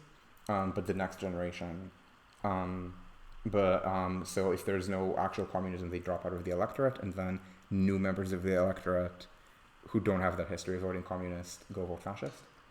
And again, it's a mostly working class phenomenon, not small business. Remember, the Nazis were not a working class party. The Nazis were a middle class and usually mostly petit bourgeois party. In Cold War, extreme right was very petit bourgeois. So third gen is mostly laser focused on racism and opposition to immigration. Rhetorically, at least, not right wing. They often slag on. They say things like neither left nor right. They constantly look for things that portray them as not like the right. In the Netherlands, for example, it was Pim Fortuyn being. It was Pim Fortuyn talking about his support for gay rights or about Geert Wilders, and also very bombastic anti-system rhetoric. And they never got anywhere. Fourth gen is essentially the return to the right. This is someone like Meloni in Italy. It's ones that are not purely anti-immigration, because this side of 2015, it's not as salient. Or 2015, 2016, 2017, it's not as salient. So they're against many things, often anti-environmentalism. Very important animating force in the extreme right all over Northern Europe. And because the mainline right does this as well, FDP was recently running on cultural identity politics opposition to heat pumps. And by recently, I don't mean last 2 years, I mean literally this month. And I mean, if you want a delayed climate transition, you vote FDP or Union. If you want to celebrate how you pollute, I guess you can vote CSU, but you vote AfD. Or it can be homophobia. This is an animating force in the American fourth gen right. So Trump is third gen right. Someone like DeSantis is fourth gen extreme right. So much more about the transphobia, the homophobia, trying to be more middle class. So talking more about parents' rights at school districts. So essentially, this is the story of AfD. So now, but bear in mind, it's still predominantly East German, maybe Bavarians who think CSU is too liberal type voters. But look at the election. So in the election, SPD actually did very well in East Germany. And then the East Germans, but the East Germans, again, they're rather pro-Putin. They didn't quite return home, by the way, in 2022. Look, the increase in AfD voting starts in the summer, so with a delay. And essentially it's because high fuel prices led to a lot of, oh my god, it's all the environmentalists' fault kind of rhetoric that AfD reaped. Now I bring up the increase in fuel prices because as I said, in March 2022, each party in the German coalition sacrifices something and says, and look, this is the invasion. the invasion didn't actually make Tzede Usard. Um, Look at the polling. This is, maybe you're not seeing it because of my face. This is April. This is the start of April. So SPD only starts. So this is when Olaf Scholz just responds very poorly to pre-invasion stuff. SPD's collapse begins in April. In March, it's actually doing okay. March is when people talk about how Europe is united, and for a brief moment, Germany was doing more for Ukraine than the United States. FDP sacrificed the balanced budget by agreeing to an increase in defense spending that would be deficit financed. They're not going to agree to tax increases. And then they all revert. And of course, the Greens, you see, surge. This is because the Greens were always the most anti-Putin party. So someone like Robert Habeck could say, I told you. And then they started reverting reform. SPD just delayed on weapons deliveries. FDP essentially acted as internal opposition. I don't know if there's a deep reason or just Lindner seeing, let's say, the polls around here, said there was ahead, maybe wants to attach himself to this and not to this. And essentially acted as internal opposition. One of the things they did is saying, oh, fuel prices are high, so let's cut fuel taxes. So yes, there was a cut in fuel taxes, and that was done with with a €9 ticket. In fact, the €9 ticket was the Greens saying, okay, let's cut the fuel taxes, but as a stop for transit riders, let's also essentially have free transit for 3 months. So the point is that fuel taxes were cut.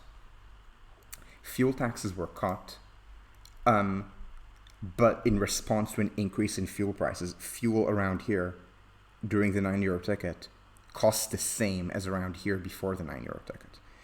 So this was a natural experiment, essentially, in what happens when you massively cut transit fares. And the response was there was a large increase in public transport ridership in Germany, especially for things like discretionary trips, like especially leisure trips, like a lot of regional trips, especially because the point is that, I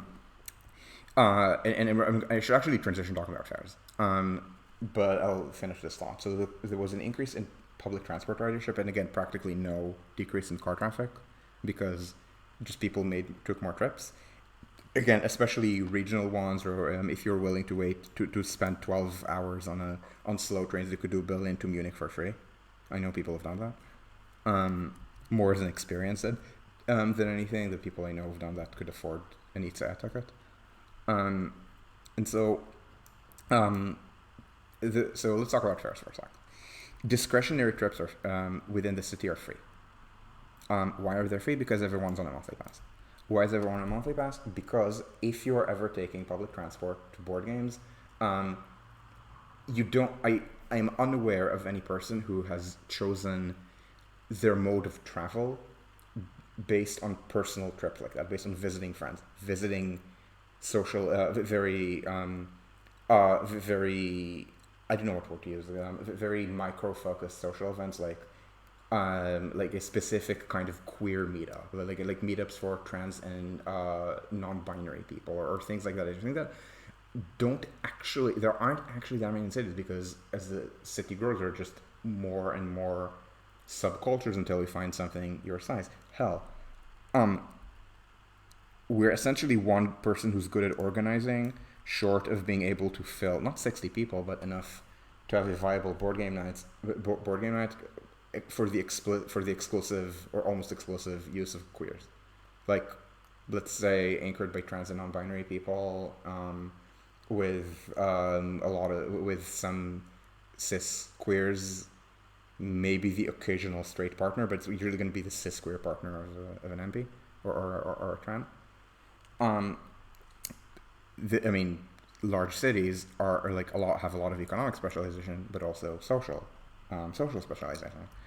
But even that, I don't think anyone so people might choose to live in a city because they like that it has such a vibrant community. People will absolutely say, "Oh, I moved to New York or Berlin or Paris or whatever for the art scene." I still think it's much less common than moving for work. Far less common pre-corona, but I think even post-corona. but certainly, now within the city, people might pick a neighborhood based again on these kind of vibes and things like I like the restaurants here. That is a reason people move to a neighborhood. People do choose neighborhoods based on consumption factors like this, and not just this is a good commute place. And again, this is especially true for people who don't have to deal with the bum commute. Let's call them freelancers, which is in a way my category as well. Except that I have I don't have essentially one client. I have one client that is responsible for a very large proportion of my income. But the point is that people. I don't think people choose whether to be drivers or public transport users, or some mix by social events. They choose usually based on their more usual trips, so work and school, or personal preference. By personal preference, I mean, for example, as someone who really dislikes being in cars and doesn't even know how to drive, I would prefer very intensely to keep doing that, and then I would not look for work that would require me to have a car. So I mean something. So that's what I mean by personal preference. Now I have the ability to do so. There are people for whom it's much more of a constraint. For such people, either they just take the much more constrained job choice, or they grit their teeth and buy a car and learn to drive. And I know people who've done both. I know people in both categories. I don't think I know someone who did one and then the other or something. So the point is that people's choice of how to get to the queer meetup usually is downstream of their other travel behavior. And again, not entirely. So in the trip training thing, I gave this kind of 2x2 2x2 dichotomy is stupid because dichotomy means two options. There are four. So long short mode. So in a place. So let's call it Berlin. This is here, or New York, and of course both cities have outer areas that are not like this, but the outer areas are entirely bedroom communities for the inner areas. So what's the travel behavior in New York? Again, remember, the majority of New Yorkers do not own a car. So it means you take the subway or maybe the bus to work. What do you do for short trips? You either take the subway or the bus, or you walk. You don't cycle very much because in New York, cycling, there are people who cycle in New York, but it's kind of hazardous. In Berlin, more people cycle. In Stockholm, more people cycle. In Amsterdam, way more people cycle, to the point that the transit ridership there is not as high because people can just cycle, even on commute trips.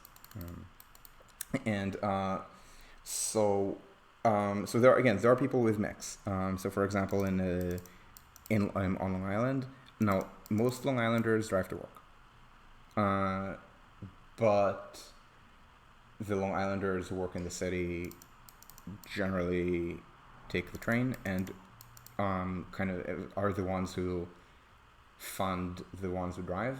By which I mean Long Island. So Long Island is maybe the purest example of this because Long Island has unusually little job sprawl. So in general, New York has low levels of job sprawl by American standards. But the job sprawl New York does have is north and west and not east. Part of it is that Robert Moses did not believe in job sprawl. So when he had the most power on Long Island, to some extent Westchester, but not Connecticut or Jersey. So Jersey developed job centers around Edison, Woodbridge. I think Middlesex County, so Woodbridge, Edison, New Brunswick, is the biggest suburban job cluster in the tri-state area. I guess within in-state it would be White Plains, pretty big. Stanford, very big. Greenwich, Connecticut. And Long Island, again, Robert Moses didn't believe in that. He believed you commute, of course, by car. It's Robert Moses from the suburbs. Okay, I shouldn't say suburbs because he was New York, so suburbs to the city, and the jobs are in the city. So he believed in residential sprawl, but not job sprawl.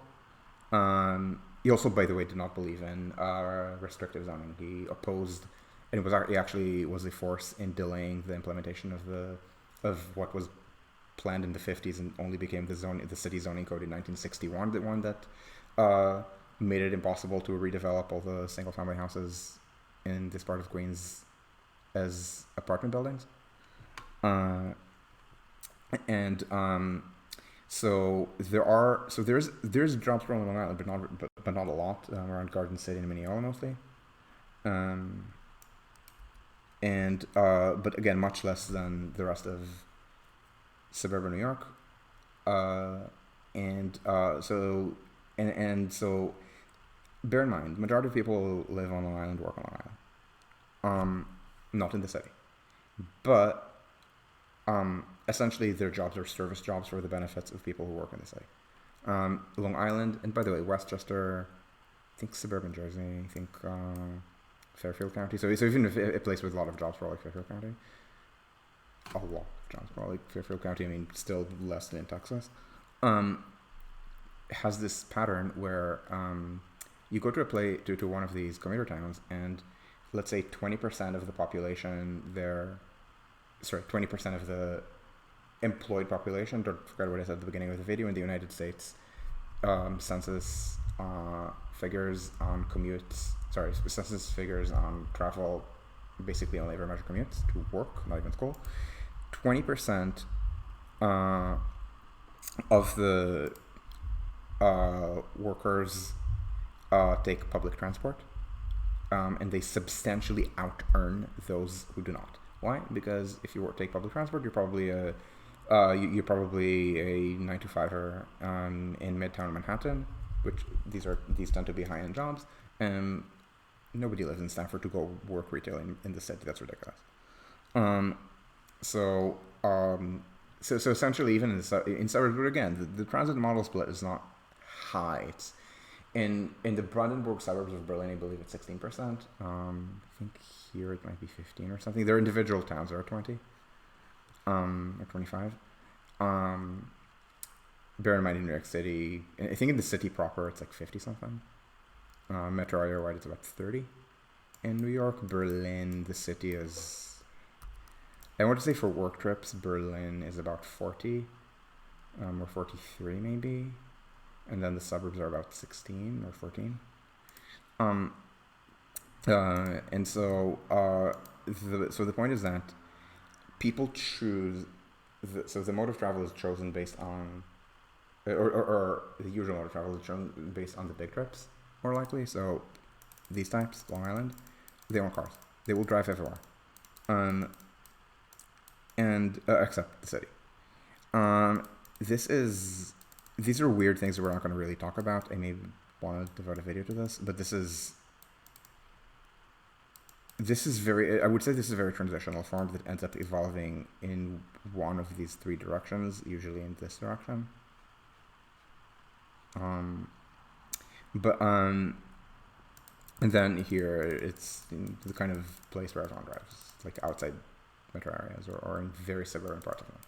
So the point is that for people who take the train to work, usually, and again, it depends on the monthly pass multiplier, but certainly in Germany, where before the Deutschland ticket, the one that is at this point 49 euros,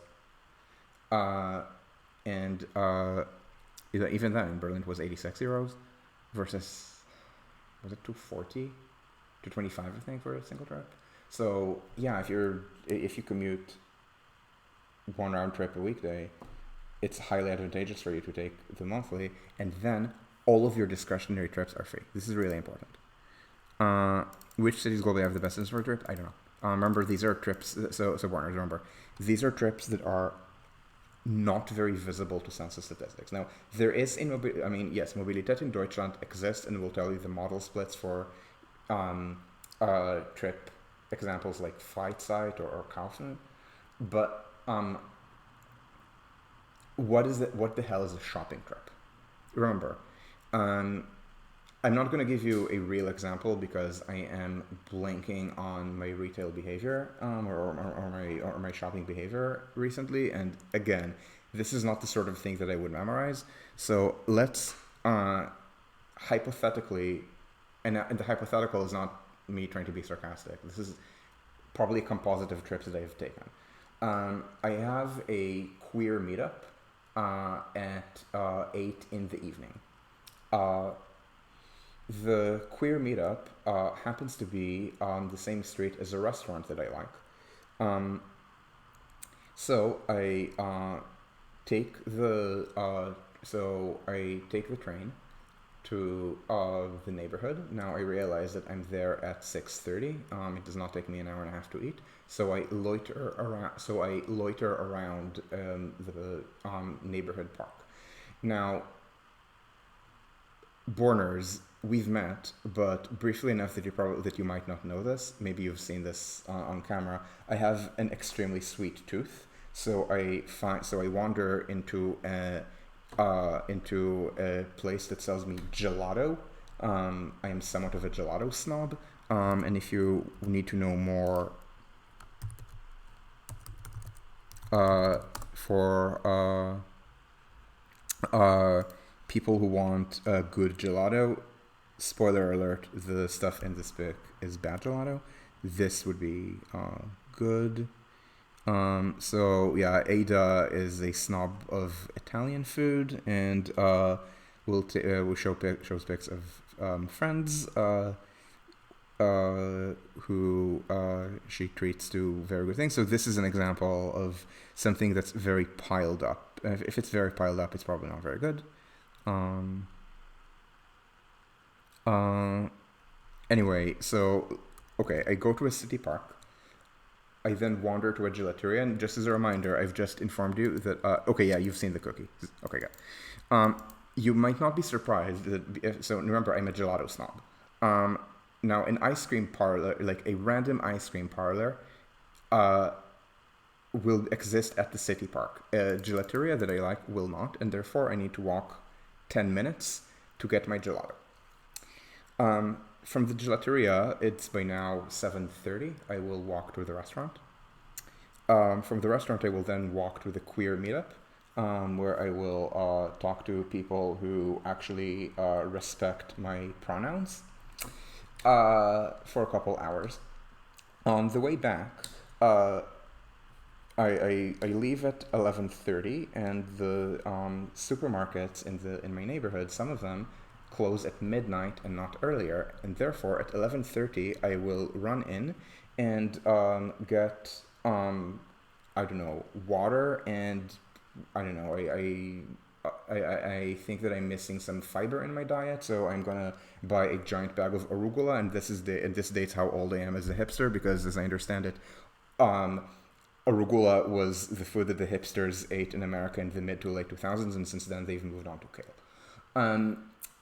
Okay, I've just described to you how many places they go to, right? Park, gelateria, restaurant, queer meetup, supermarket, and then home. None of them is co-located. Remember, I told you it's not the sort of ice cream stand that you have at a park. I need to walk to the gelateria. How many trips did I take?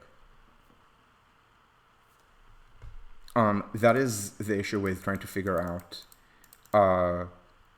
non-work trips. Sorry, I shouldn't say non-work trips, non-commute trips. Now, big things can still be measured.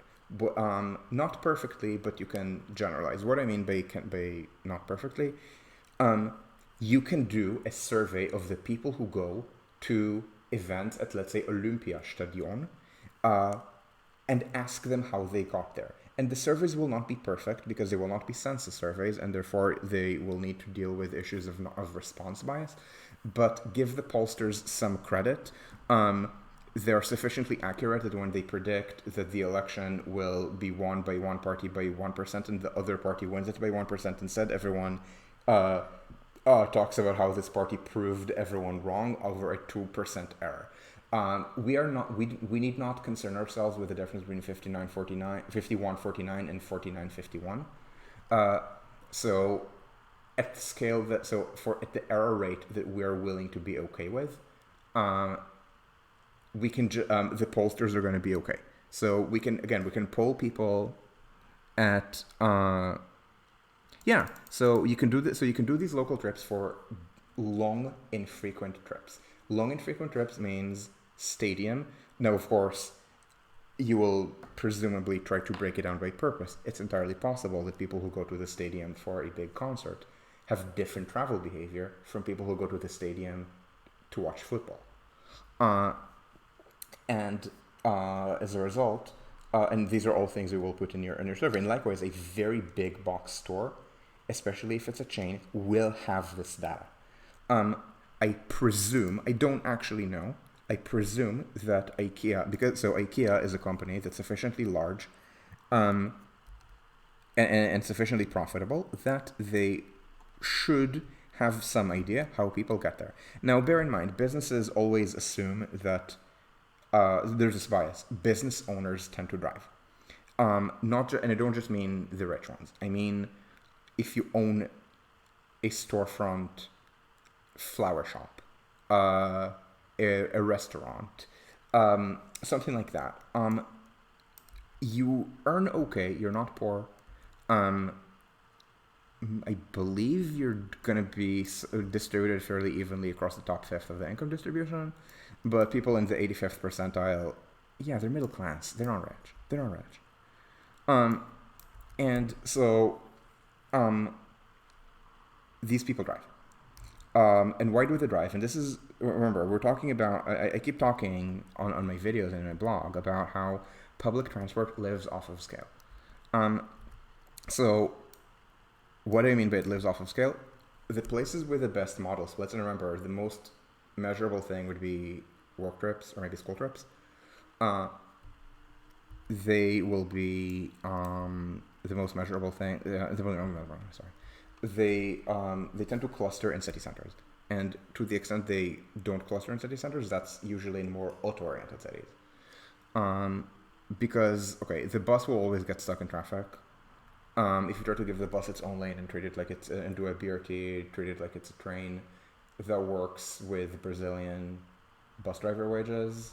Although I think at this point even Curitiba is building a metro, Bogotá's either building or planning to build a metro. So what works with Brazilian or Colombian wages does not work with German wages. Yeah, no way. You're doing it by train. But the train requires scale. Now, in a large enough city, you can have train lines that are pretty closely parallel. There's pretty good coverage within the ring. Not perfect, but pretty good. There's pretty good coverage in the inner parts of New York. Yeah, there are lines that should be added, but the coverage within the inner parts of New York is pretty good. Paris and its inner suburbs, same thing. Tokyo, of course, where you were talking to me about Japanese municipal airports, yeah. And of course, this means that in a large city, you can expect the average neighborhood to have pretty good transit access. This will then encourage employers to locate in city center, and that creates a virtuous cycle. In a place that's not like that, if it's small, you can't really have a train that runs at scale unless you're doing some kind of regional rail, not even commuter rail. So some kind of hour. So you're going to do some kind of hourly, all day, some kind of 2-car train. Where you need to be extremely creative about cost cutting to even make it pencil with even a mild subsidy. And what is considered a mild subsidy and in such a rural operation is something that's still more than, let's say, the subsidies that go to Berlin mass transit per passenger. The U-Bahn was profitable before Corona. I think maybe not profitable. I believe the U-Bahn was at break even. I've read the paper to that effect.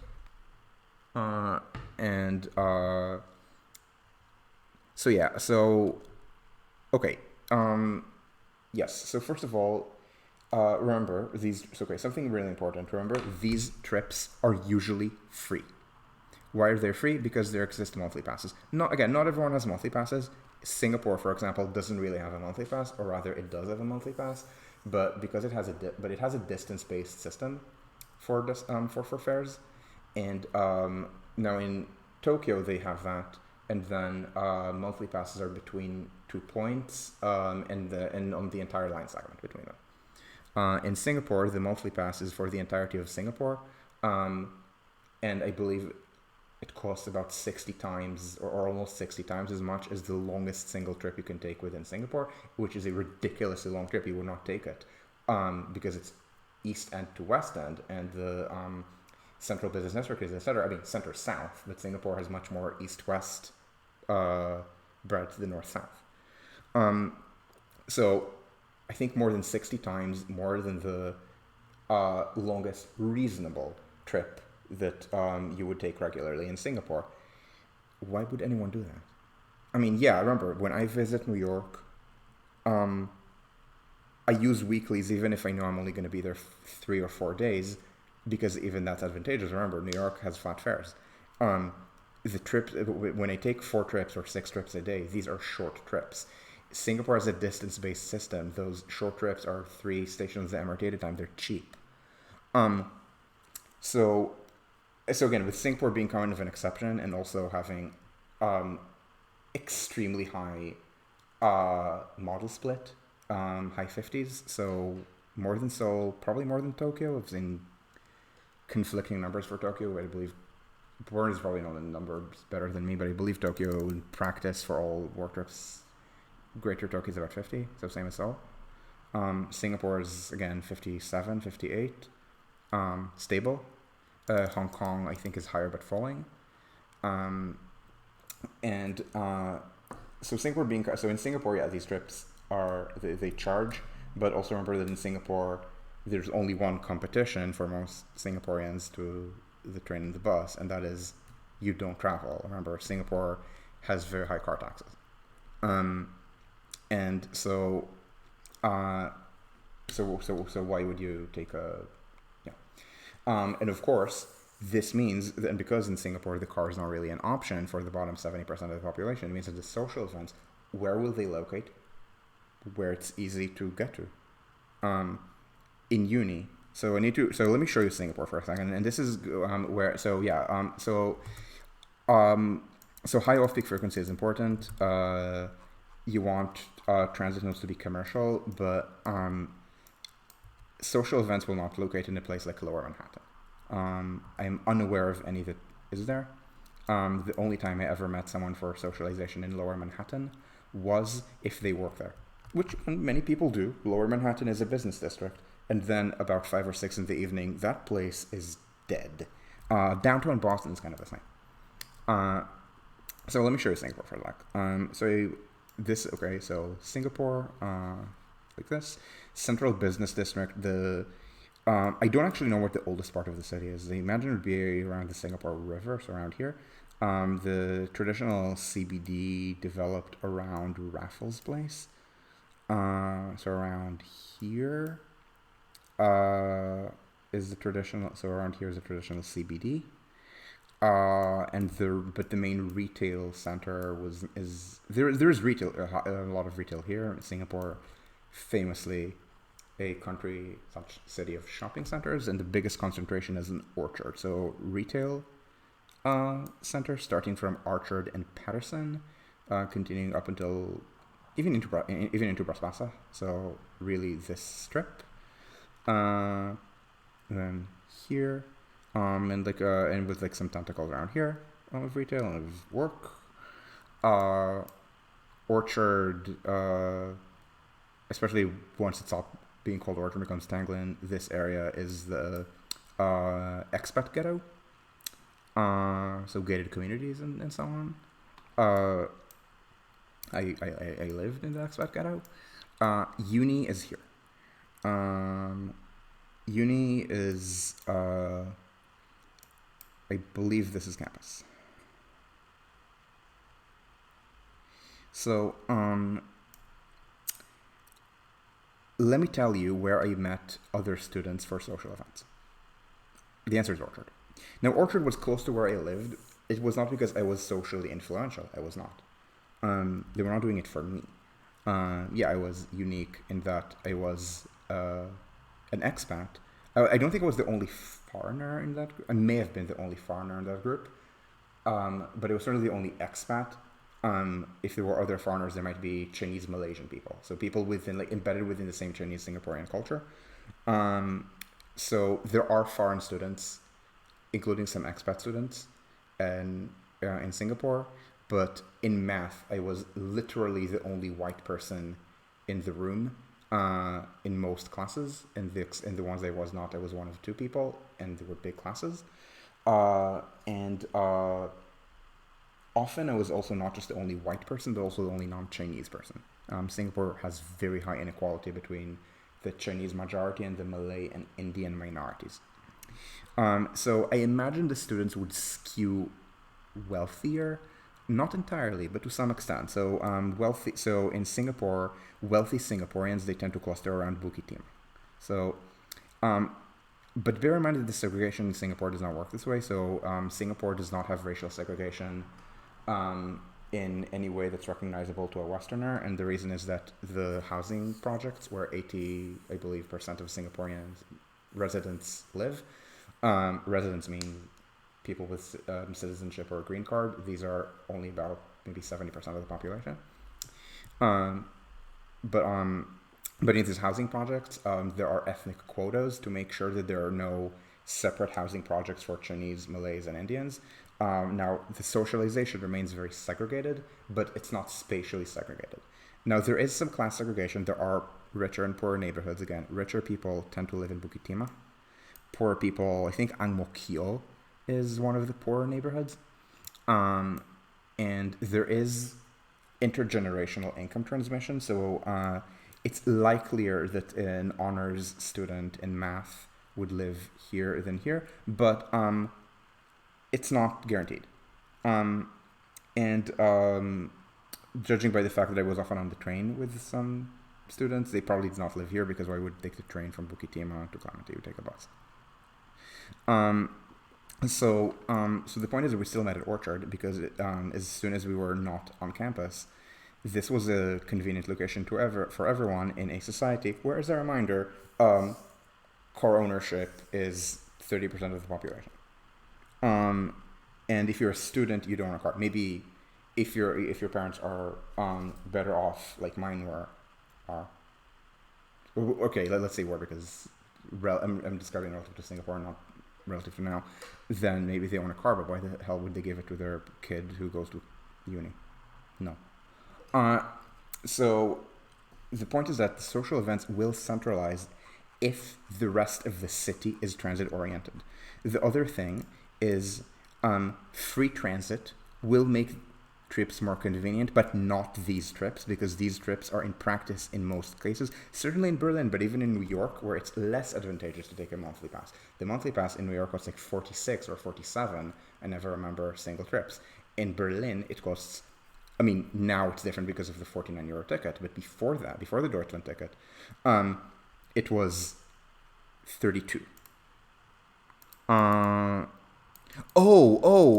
the hell is Greater Tokyo only 35%? That's terrible. Berlin and Brandenburg together, all of I guess by Japanese standards, practically all of Brandenburg is suburbs of Berlin, but still not that many people live in Brandenburg. Like, I believe Berlin and Brandenburg together would average to about 32. I think Brandenburg is 12. The areas that count as Berlin Umland are 16. Maybe, or maybe the closer in, the ones that are on the S1 maybe 20. So if we're averaging 16 and 43, then yeah, the average is 35. How the hell is Tokyo the same as Berlin? Oh, high cycling, walking, yeah, but I mean, Berlin has high cycling, walking as well. I have a friend. I literally just today met a friend who does not have a Deutschland ticket, because they bike everywhere. This is someone who lives in Berlin. I don't actually know if Mitte, if not Mitte, then one of the adjacent neighborhoods to Mitte, and votes for the Green Party, and I don't even know if they even know how to drive, and hikes a lot. What do you mean by switch jobs? It's Tokyo. Remember, Japanese salarymen work for the same firm their entire life. To the point that the government is starting to do some programs to persuade employers to kindly try to hire mid-career and not just higher based on how prestigious you are as a company in descending order of how of school grade of uni grades and how prestigious the uni was, and then help to mold this person into whatever salaryman you need for the subsequent 43 years of their working life. Sure. Uh, yeah, sure. Um, I actually, so Borners, you might know this better. Do Japanese salarymen expect to work at the same base their entire working life? Like, is it a thing where Sony tells you on a 2-day notice, okay, we're moving you to our Sapporo office? Because I know that for business travel, the norm in these companies, and even the norm in some American companies, I was told this about Apple recently. The norm is that you might be told we're having a problem with we're having a problem with our Chinese subsidiary. You need to be on a plane to China departing today. Oh, lots of switching around. Lots of switching around. Okay, but the salarymen specifically, okay, they would be Tokyo, and then okay, that makes sense. Um, and so I'm going to scroll up a little bit to talk about your recipe, high off-peak frequency commercial transit. Remember, off-peak frequency is good, in fact essential, but off-peak frequency is not, that by itself is not going to move the social events where people need to go. Uh, the social events need to be, not where we're going to go, that's a big definition. No, where people can go on the system.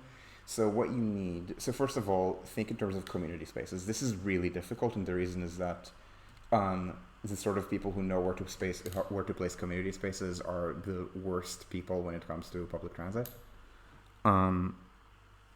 Essentially because they think in neighborhood terms, and public transit is about getting between neighborhoods.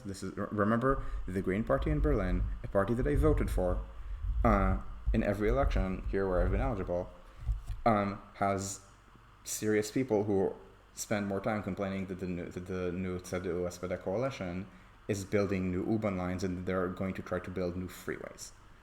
No, seriously, there's so many things to hate about Kai Wegner, and they're picking the one thing where it's good. Like, no.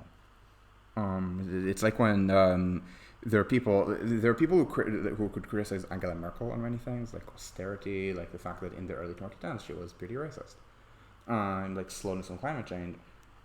And then you look at that, especially certainly the right-wing media here because of Bild, but also center-right media in the US and UK essentially thinks that the worst thing she ever did was let the refugees in and become less racist in 2015. Like, guys, some perspective. Okay,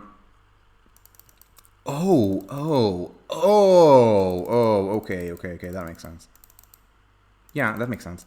Yeah, so you want community spaces that are, maybe they don't have to co-locate at the station, but but they need to be close to the stations. Rudy is not great for this, because it's kind of also because it's Rudolfstrasse and Modelsohnstrasse, so it's around here, here, I guess. And so the point is that this is not even near a station, to the point it plans to. There's some city crayon to extend U1, what's U1? U1 from Warschauer Straße, where it ends here, to kind of turn the L here and go to Ostkreuz, and this would be a separate stop because it's sufficiently far away. So it's a little bit of a walk, but again, close enough and embedded in a city with good public transport model split that that it's not a terrible location. Yeah, obviously you want train stations and places near train stations to be friendly to this, and I think it's actually really important because of this trend of hostile architecture. So infamously, Moynihan Station in New York City has no place to sit. It has no place to sit because whoever designed the station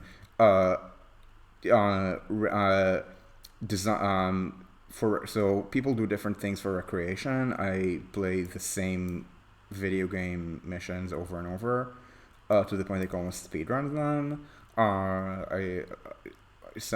I sometimes draw fake transit maps or fake fantasy maps as a hobby. Yeah, whoever designed this, their hobby was to take photos of homeless people and then go to the office and paste them and turn them into dartboards. Um, this is why there are no. This is no why there are no seating. There's no seating at Moynihan Station. This, in particular, means that Moynihan Station is trash for socialization. You want benches. You want parks with benches. And I should say also with trees. By which I mean not the not Tempelhofer so that people can sit. By the way, in New York City, a rather good place for this is Madison Square, um, where in addition to the park and the sitting here, they also have public Wi-Fi, which is very precious when let's say it's 2013. My phone is a BlackBerry. My BlackBerry cannot tether. Also, its battery dies within about 2 hours of being unplugged after being fully charged while in the United States, and I need to check where I am when I have my laptop. Yeah, I need Wi-Fi. Um, uh, I mean, there are always corner cases where and by the way, this is not even me never replacing my things. My BlackBerry I bought in 2011. I believe by 2013 it was basically a paperweight.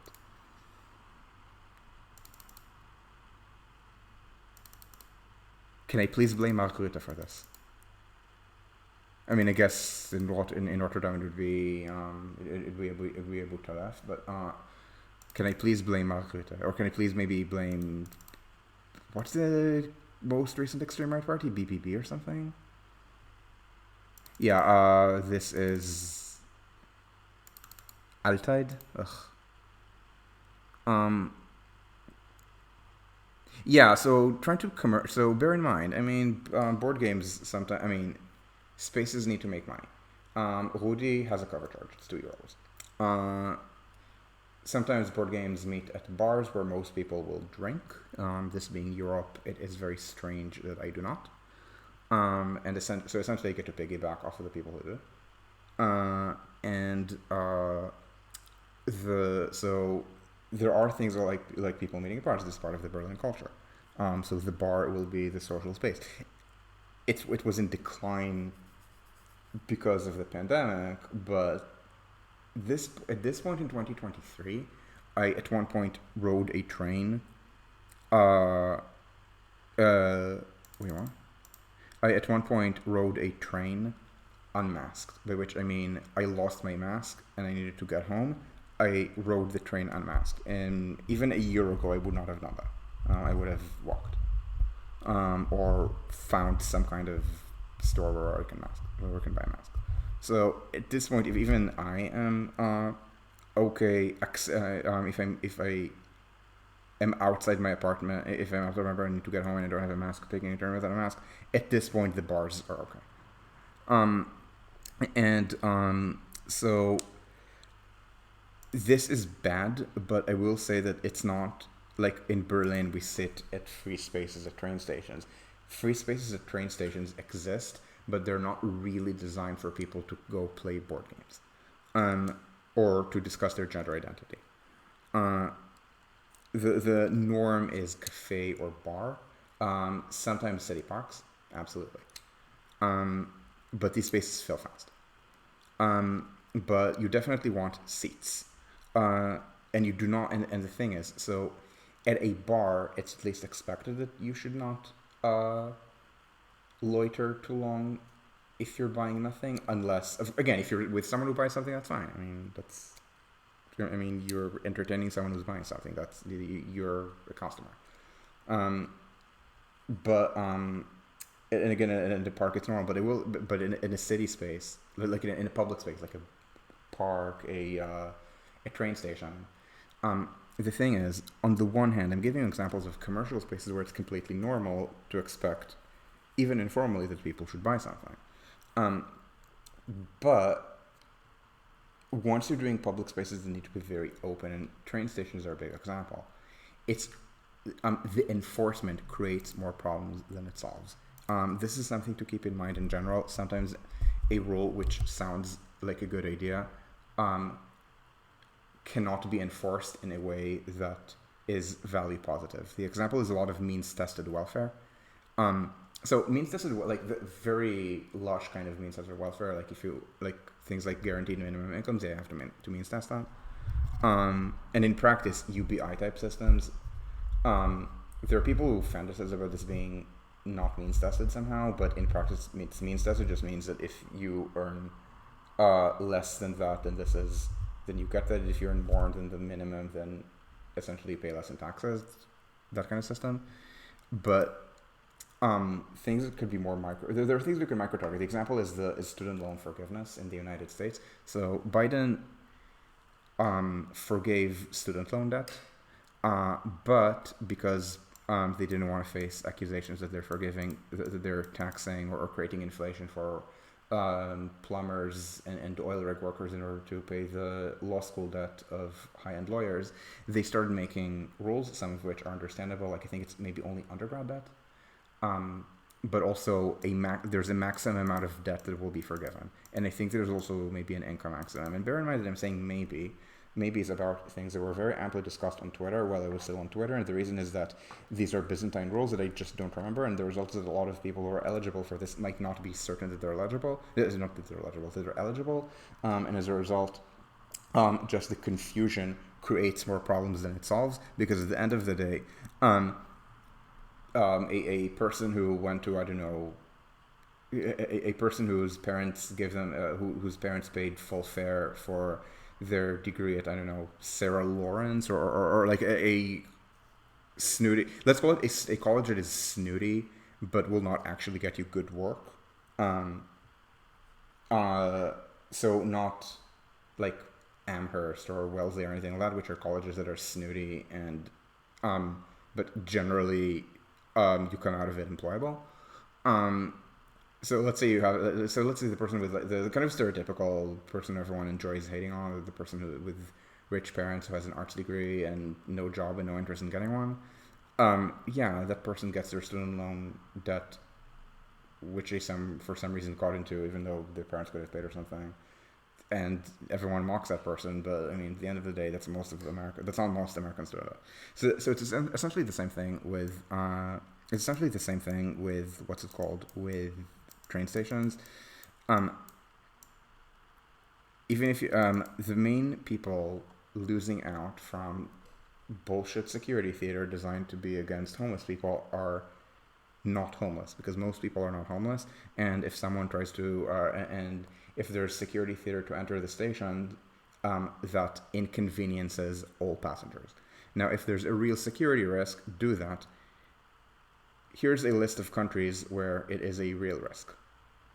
End of list. And I say this having grown up in Israel. In Israel, it's bullshit, but it's bullshit that because it's so common, they've kind of learned to make it as low-key as possible. So to like just show your bag as you go on or something. The more like there are places, often in developing countries, metro systems as a form of exclusion do things like they make you go through a metal detector. I've seen that in Bangkok. I think they installed that in Shanghai. I've seen that in Shanghai. No, I've not seen it in Shanghai. I've heard of that in Shanghai, but I did not see that in Shanghai. I think India has that, and often there's great demand for it by people who like the exclusion. Speaking of exclusion, so Indian metros work on that principle, and the biggest of these is the Delhi metro. So let's hope that I'm going to get pre-corona numbers, because India was murdered by corona. Like the excess deaths in India were horrific. So this is the daily ridership downstream of corona. So this was pre-corona, so pretty high ridership. I mean, it's more than New York, but I mean, it's not that big of, but relative to system length, I mean, yeah, it looks, I will say that it will look good by Western standards, but Delhi is not a Western city. Delhi is, it's not Mumbai dance, but it's Asian dance. Um, it's also in a place where the vast majority of the population cannot afford to drive. Uh, and I will add that Delhi has little to no suburban rail. It has some, but nothing like the system in Mumbai or even the system in, I think, Kolkata or maybe Chennai. So the ridership, the rapid transit ridership in Delhi is this and a little bit extra. It's not like in Mumbai where where the suburban trains are more than 2 billion.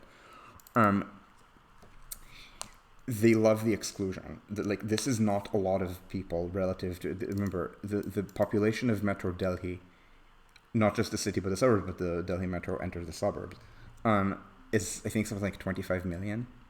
This is 70 per capita, or a bit, or maybe 80 per capita. It's less than New York's. It's less than in Metro New York. Maybe it. Metro New York is about, on pre-corona numbers, about 90, counting commuter rail and path. This is, again, is 75, and the suburban trains will add a little bit, but not that much. Delhi is not Mumbai. This is shut. And it's not because they haven't built enough. They've built. This is, I mean, Seoul is a bigger system, don't get me wrong. But the Tokyo subway, so this is 348. The Tokyo subway, I want to say, is about 300. Yeah, 300.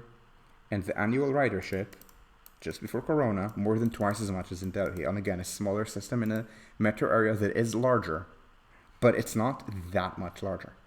This is what happens. This is your brain on hostile architecture. So in the case of India, I'm sorry. I'm sorry. Thank you. The card.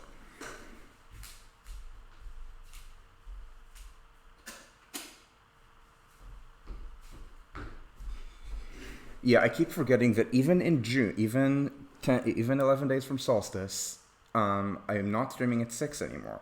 It's just now that I realize why I'm having this problem. I always thought that this was a spring and fall problem, because in winter I start streaming when it's already dark, so the lights are already on.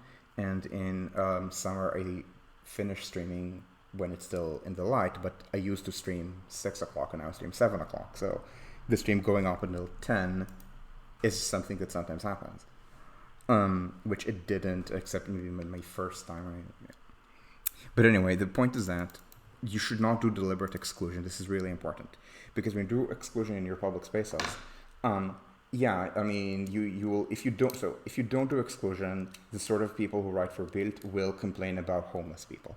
People will start saying about the awfulness of the public safety, where public safety means a person who looks Roma or Arab asks them for money. I think it's very common in, I want to say German train station, but I don't remember ever having seen it in Berlin. I think I've only seen it in Frankfurt and München. And so in Frankfurt, let me describe Frankfurt to you. My history of taking trains in Frankfurt to you. We flew into Frankfurt Flughafen. We took the train from Flughafen to Hauptbahnhof. We took the train from Hauptbahnhof to Berlin. While traveling with, I believe, 2 book bags and either 4 or 5 suitcases. So book bag, 2 suitcases in hands per person, plus 1. Yes, you could be Tokyo where you don't have homelessness, but that requires you to build a large quantity of housing. We're talking about Germany. Germany, I think, has the lowest per capita housing growth in Northern Europe. I'm not sure whether you would count Britain as part of Northern Europe, but I'm not actually sure Britain is worse than Germany. Britain and Germany are the worst in, let's call it, majority Germanic Europe by language. I say by language because that also includes Ireland. I believe Ireland does build more housing. In Germany, I mean, we also don't have that. Bear in mind, I say homeless. Most people who ask you for money in public spaces have a home. And I don't mean have a home as in crashing on a friend's couch. I mean have a home that is at least in theory in their name. And yeah, there might be some shenanigans like how you could have 20 Polish immigrants register with an Anmeldung at one place in Germany, where of course they live elsewhere. But I mean, but they still have a place where there's a contract where they pay rent. And I say this as someone who knows people who busk for a living. They are not homeless. I think Germany did, in fact, underbuild. In Berlin, by the way, used to underbuild worse than now because Berlin did not really have jobs. Germany has Germany does not have 75, but also when you adjust for population growth, have you seen our population growth in the last year? Like, remember, Germany population at the end of 2021, 83. Germany population at the end of 22, 84. Turns out 3% unemployment and a war 2 countries next door will lead to population growth. And if you think it made the Greens any less NIMBY, the answer to that is lel.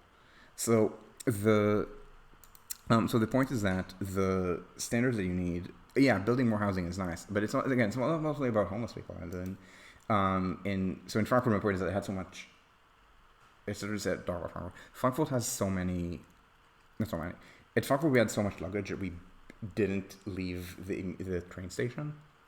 And so I can't tell you what the rest of Frankfurt Center is like. I will tell you that Munich around city center has a lot of visible racial minorities in ways that Berlin does not. I mean, München is a richer city. Wealth attracts immigrants. I mean, at this point, Berlin starts attracting more immigrants, but at this point, the biggest immigration source is Ukraine and not Syria. And there are people who will, I don't think it's people who mostly look online, maybe some do, some don't, who will approach you at Frankfurt and say, do you speak English? And if you look at all confused, if you look like you might be a tourist or maybe anyone, they will ask you, do you speak English? And if you say yes, they will ask you for money. And yeah, these are open stations, and yeah, it's annoying. Do you know what's even more annoying? Having to face security theater, and justify to someone why I'm going there. Just because, remember, the use case of these train stations is so much more than having a ticket. And think about it. I submit that the people who use train stations the most without having a ticket are the people who ride trains the most.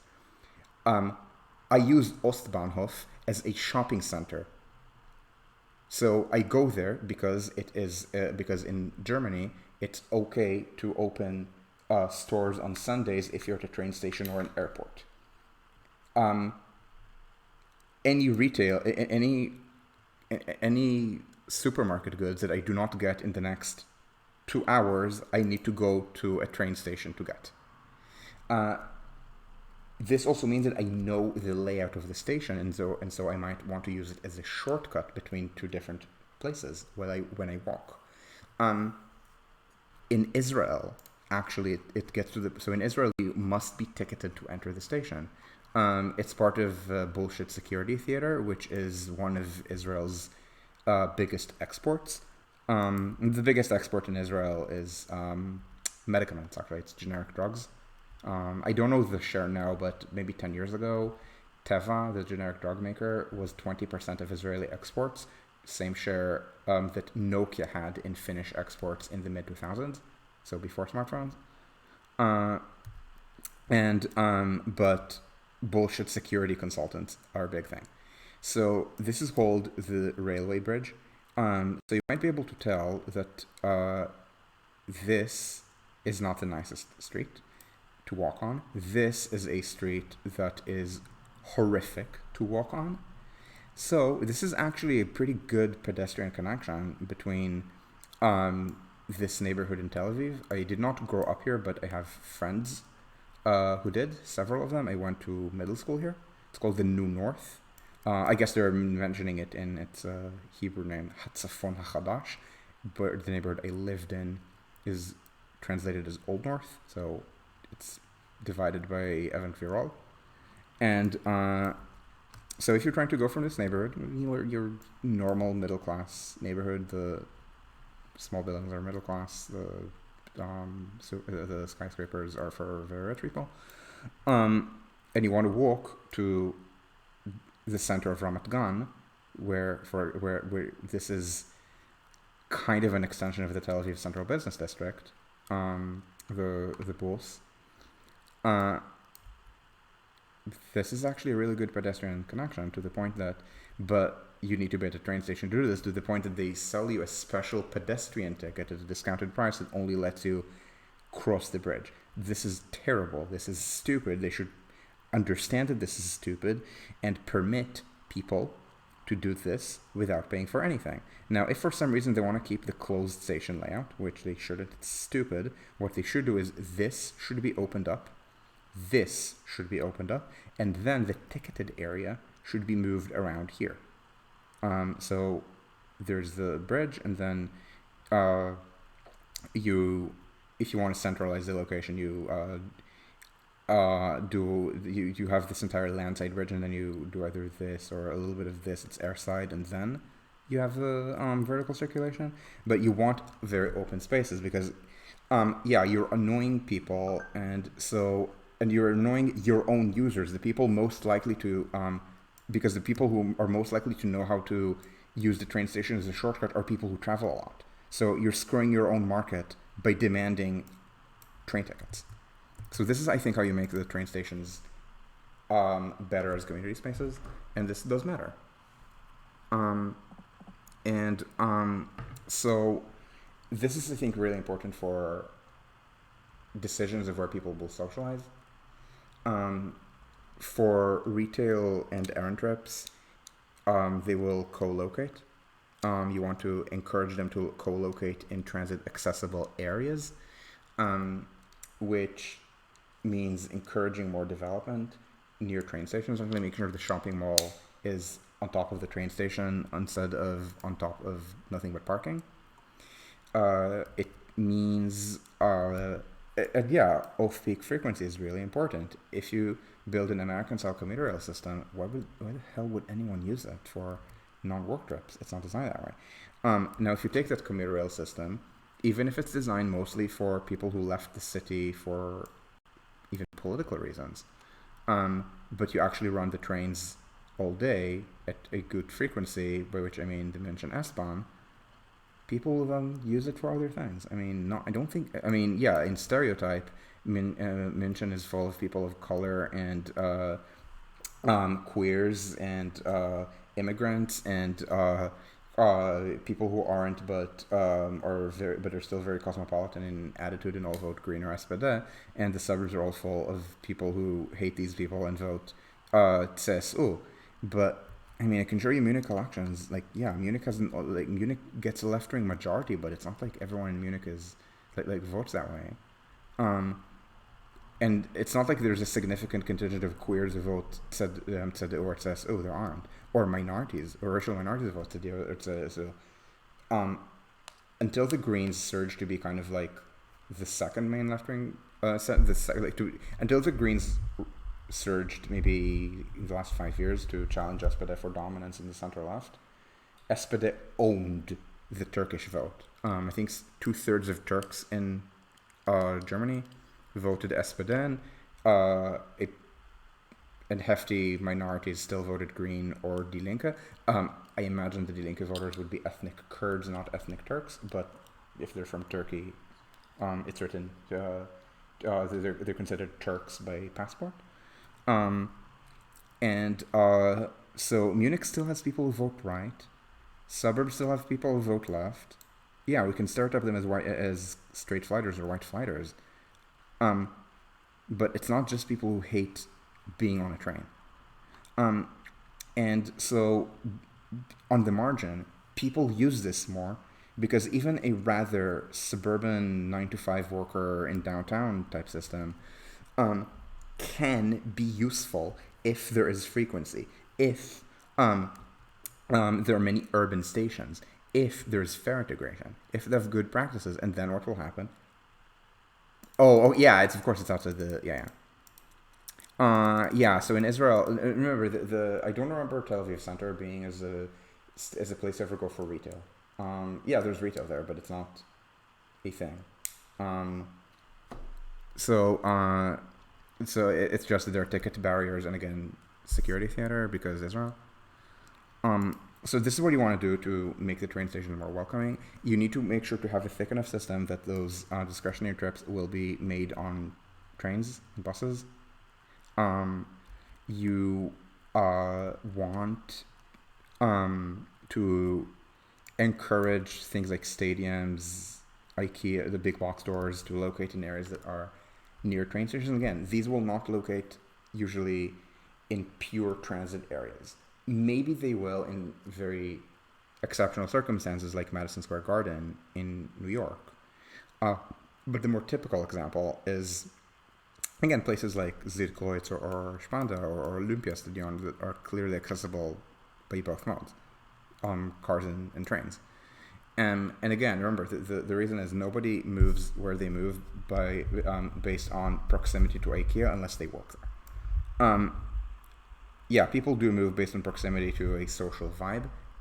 I don't think ever to a specific event, just a vibe. So like a collection of events maybe. People do move based on work. People do move based on school. People move based on friends. But nobody moves based on living close to a stadium, or living close to a big box store.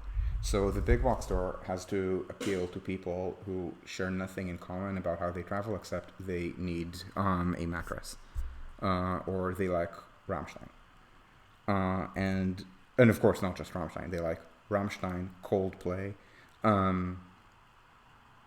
Well, I don't actually remember the name of the home team because I follow very, very little football except for the World Cup. Uh, and and then I mostly cheer for whichever country had a pogrom less recently. And so it's things that are kind of on the margin. Again, the Errand and care trips will eventually get centralized because nobody actually wants to. Do you remember the? So I gave you an example of the things that are not care trips or even Errand. They're like essentially entirely discretionary. The example I gave you with the park and the gelato and so on. I can do it because the walk between each pair of things is at most 10 minutes. If I had to be on a bus for half an hour, I would not do that. In places where they don't co-locate, I have to be on a bus for half an hour. Let's call this place Los Angeles, a place that I've been to a few times, but not enough for me to be able to confide that it's an actual thing. It's entirely possible that there are things in LA that co-locate. LA does have shopping centers. For a place with very good climate, LA does have shopping centers, and even in relatively urban parts of the region. Which one have I been to? I don't remember. Maybe West Hollywood? Maybe the one in West Hollywood? Maybe the one in Mid Wilshire? I don't remember. And if it's not co-located, again, a place like LA, it's entirely possible where they said half an hour bus trip each leg. It's entirely possible the answer is lol, try an hour and a half. Of course, most people are going to say lol. I mean, where do you think LA only has a 5% model split for work trips? Now, I don't know if the LA model split for non-work trips, but I will tell you that in Germany, consistently, work is the type of mode with the highest transit model split, followed by school. So remember, we're talking about a class of trips where the model split, as far as at least German statistics are concerned, are always lower than for work trips. And so what do? Again, you build the bones of a good system, which Berlin has done, Tokyo has done, New York has done. I slag on New York all the time, but I can tell you where board games are in New York because I go play board games. And these are maybe not things that are as visible on meetup.com the way in Berlin is. It's uni friends and the groups of accrued the different players through Ship of Theseus. Uh, so of course there are many groups. The ones that I know, play board games, either in, I never remember if Washington Heights or Inwood, not Washington Heights, either in Inwood, or they meet at a certain deli in Midtown Manhattan. Um, Maybe they're no longer meet at the deli. The deli meetups were, I think, before Corona. So it's entirely possible that there's so much work from home they no longer do that. They meet in people's homes. It's D&D games. It's often just whichever person has enough space to host 5 players. And yeah, this is all done by Subway. Why? Because, as I mentioned, most New Yorkers don't own cars, and therefore, and why do they not own cars? Because the subway is good for work trips. The subway is good for school trips to some extent. The subway is good for many discretionary trips. Not that many. There are people who just drop trips because the buses are too infrequent. I've interviewed several such riders, and but enough does work that enough New Yorkers choose to forgo having a car. Now, of course, owning a car in New York is very expensive, but let's unpack it. Why is it expensive? It's not like buying a Camry in New York costs significantly more than buying a Camry in Texas. Also apologies for pretending people in Texas buy Camrys and not SUVs, but you know what I mean. If anything, actually, the fact that in New York the cars are mostly sedans, and in Texas they're mostly SUVs, they're mostly pickups, means that the physical price of the car in New York is less, because in New York you can buy a Camry. If in Texas you can buy the same Camry, and it will cost probably a little bit less because of lower taxes, but you'll be the smallest car on the road, and and you will not be able to see much. There is kind of an arms race of people trying to get bigger, to get higher and higher cars, just to be able to see over the other higher and higher cars. In that sense, it's even cheaper that way to buy a car in New York than in Texas. But where are you going to park the car? On the street? There's no space on the street usually. And then you need to, and if there's alternate side parking, you need to move the car 4 times a week. Because alternate side parking is twice a week, but you usually move the car to the other side of the street every time, so you get hit on both sides of the street with alternate side parking. So usually you're gonna do it in a garage. Land in New York is expensive. You don't need a car. Construction costs in New York are expensive, not just for subways are extreme, but also for housing. So what are you gonna do? You're probably gonna develop without parking. It depends on zoning, but so you will build parking if it's for very rich people. I think that it's kind of this weird thing where in Manhattan, in the Manhattan core, where there are parking maximums. So Manhattan core plus Upper East Side and Upper West Side have parking maximums as an air quality measure, and because this is largely rich people, and the people who are not rich people are Chinese immigrants in Chinatown, the new housing is not for them. It's for Upper East Siders and Upper West Siders. It's sufficiently rich that I believe. So Stephen Smith, aka Market Urbanism, told me many years ago, that here developers build parking to the maximum, and the rest of the city they mostly build to the minimum. But if you don't have to, why would you? Unless again you're building for people who would be okay paying garage prices, because an average middle class New Yorker, even with my understanding of the middle class in my European sense, in which to me the middle class is the 80th percentile and not the 50th, if that person, let's say, commutes to work in the Manhattan core, they don't own a car. Why would they? They don't need to. And that creates kind of a virtuous cycle where developers don't bother building new garages very much. New buildings, of which New York has very few, sadly, often don't have much parking. There are people who agitate for more parking, but these are people who are not terribly relevant to the office employer in Midtown Manhattan, because they are usually upper urban. So you have the bones of a good system. So social events will just match. And the thing is, social events, and I don't mean unless they're communal. So if it's so, social events are just a bunch of us playing Call of Cthulhu at the home of our GM in Sunnyside, Queens. That's a kind of unique type of trip where where unlike even retail trips, let alone work trips or school trips, is the trips are being made to an average residential area. Or me just visiting a friend. It's made to an average residential area, and that is the weakest point of mass transit. Not for nothing, these trips in Germany have have a lower model split than work and school trips, but they still have a healthy model split because of the embedding within an urban area where the trains are good enough for all trips because, first of all, they're frequent. Second of all, there's a lot of coverage. This is much easier to do in a big city than in a small city. In a small city, you might have just 2 subway lines and then a lot of connecting buses. And then if you're going to an average residential area, you might do bus, train, bus, or more likely car, or not take the trip.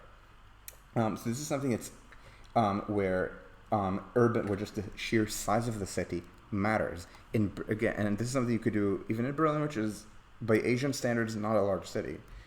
Just as a reminder, Metro Berlin is 6 million people on Japanese standards. I think by German ones it's 5.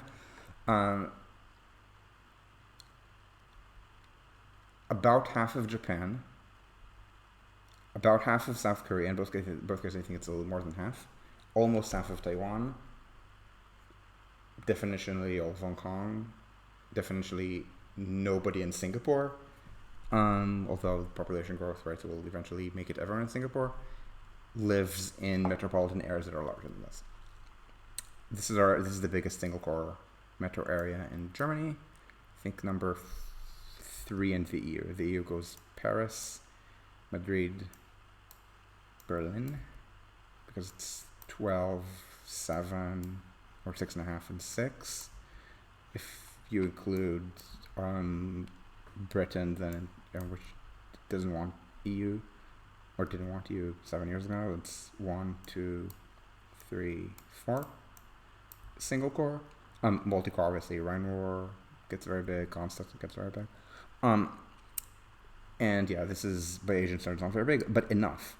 Like big enough that there's a healthy model split, even with a horrific German car culture. So this is essentially what you need to do. Again, so Borders was right on the recipe. Because being literally a human being on a planet who is not me, Borders is not as distractible as I am while streaming. High off-peak frequency. Transit nodes do need to be more commercial, not just with office, which will generally be mostly city center. I don't think there's that much of an office work cluster at, let's say, Ostquartz.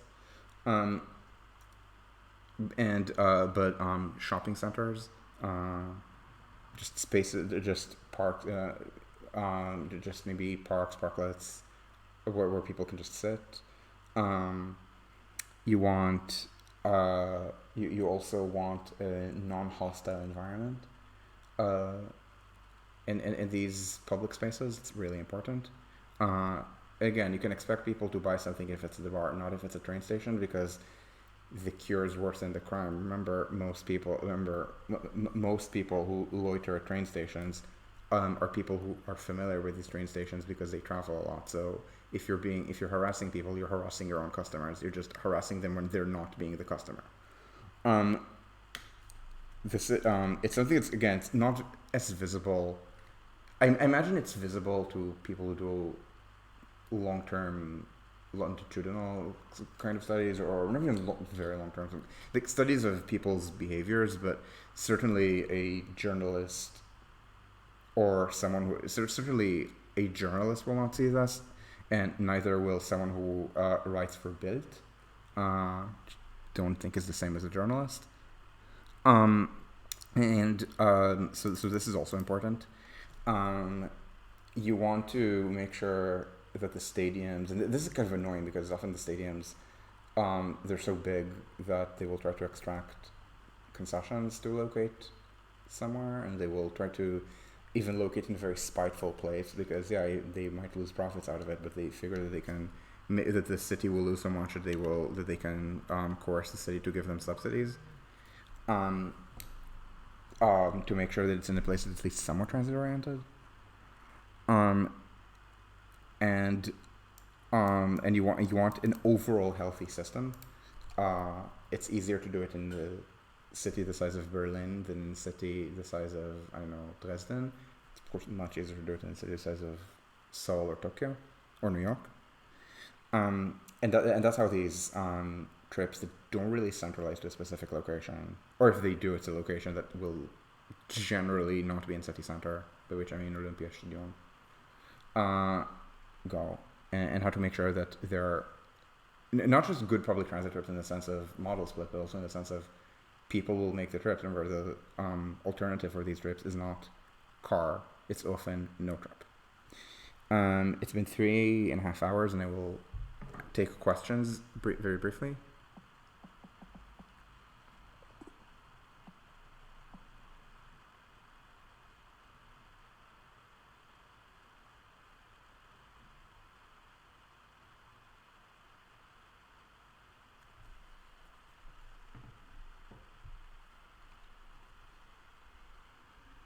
Oh, do I think orbital systems help? I don't know Musashi no well. Orbitals are good within the dense fabric of the city, so the ring is very good for this. The ring makes it much easier. Um, no, well, not for shopping trips, because who the hell takes the ring to go shop at Gesundbrunnen? I said to someone who used to live on the ring. Um, I never took the ring specifically to the Gesundbrunnen Kaufland. Why would I? If I was in the area, sure, I would use the fact that it's nearby, but that's not the same as a dedicated shopping trip from Neukölln to Gesundbrunnen. Why? And it's also a separate later that I could have done by U7 to U8. So the ring is helpful, but it's mostly helpful in like thickening the ever to everywhere nature of mass transit in the core of the city. If for some reason they try to run better service on the Außenring, I don't think it would be as helpful.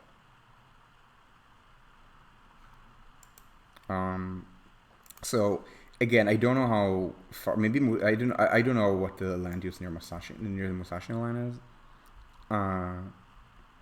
Certainly something like the like the Außenring would be a little bit too far. For that kind of use case, because once you're outside the fabric of the urban, once you're outside the dense area, you can expect car ownership to shoot up, and so if the Außenring exists, people from, I don't know, Arnsfelde going to Bernau or something would drive still. So it's hard to turn it into. I mean, you can scrunch a little bit of model split from, but I don't think enough. If that makes sense. What about Paris? Okay, so Paris is a bigger city. So in Paris, there are several rings, right? There's the M2, the Pessimol thing, right? You know something? I can just do.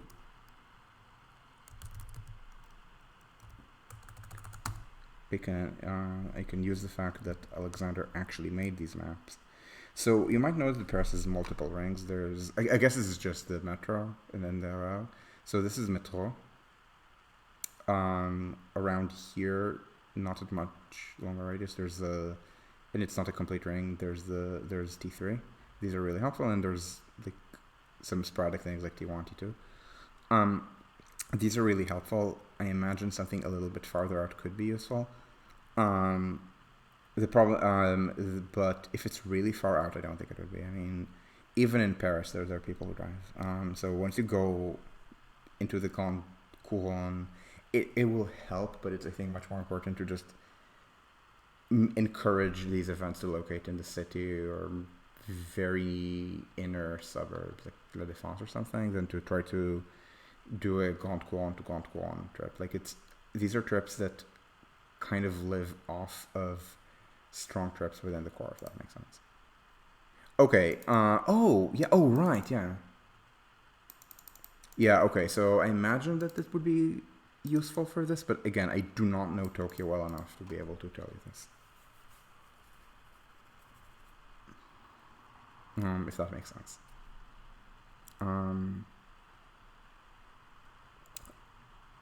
Does that answer your question? Um, so again, it's something that's useful, but I think only as useful as it is for our transit system in general. I mean, I keep talking about. I mean, the ring in Berlin. In New York, there's no such thing. In New York, there's the G train, which is legendarily bad. There's IBX. However, IBX has a special feature. It does not yet exist. It's planned to be built. I hope it is built, but it is not. But I'm describing travel behavior in a city where IBX is not presently um, a means of passenger transport. Are there other questions? This might actually be my longest non-crayon stream, which is impressive.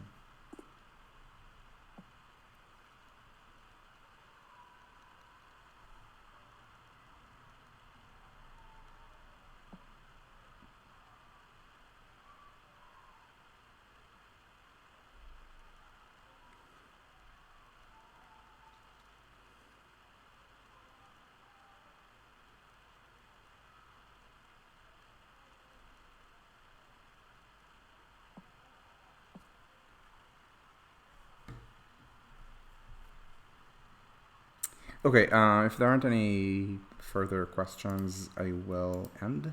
This has been a very long stream, very long video. So thank you all for watching.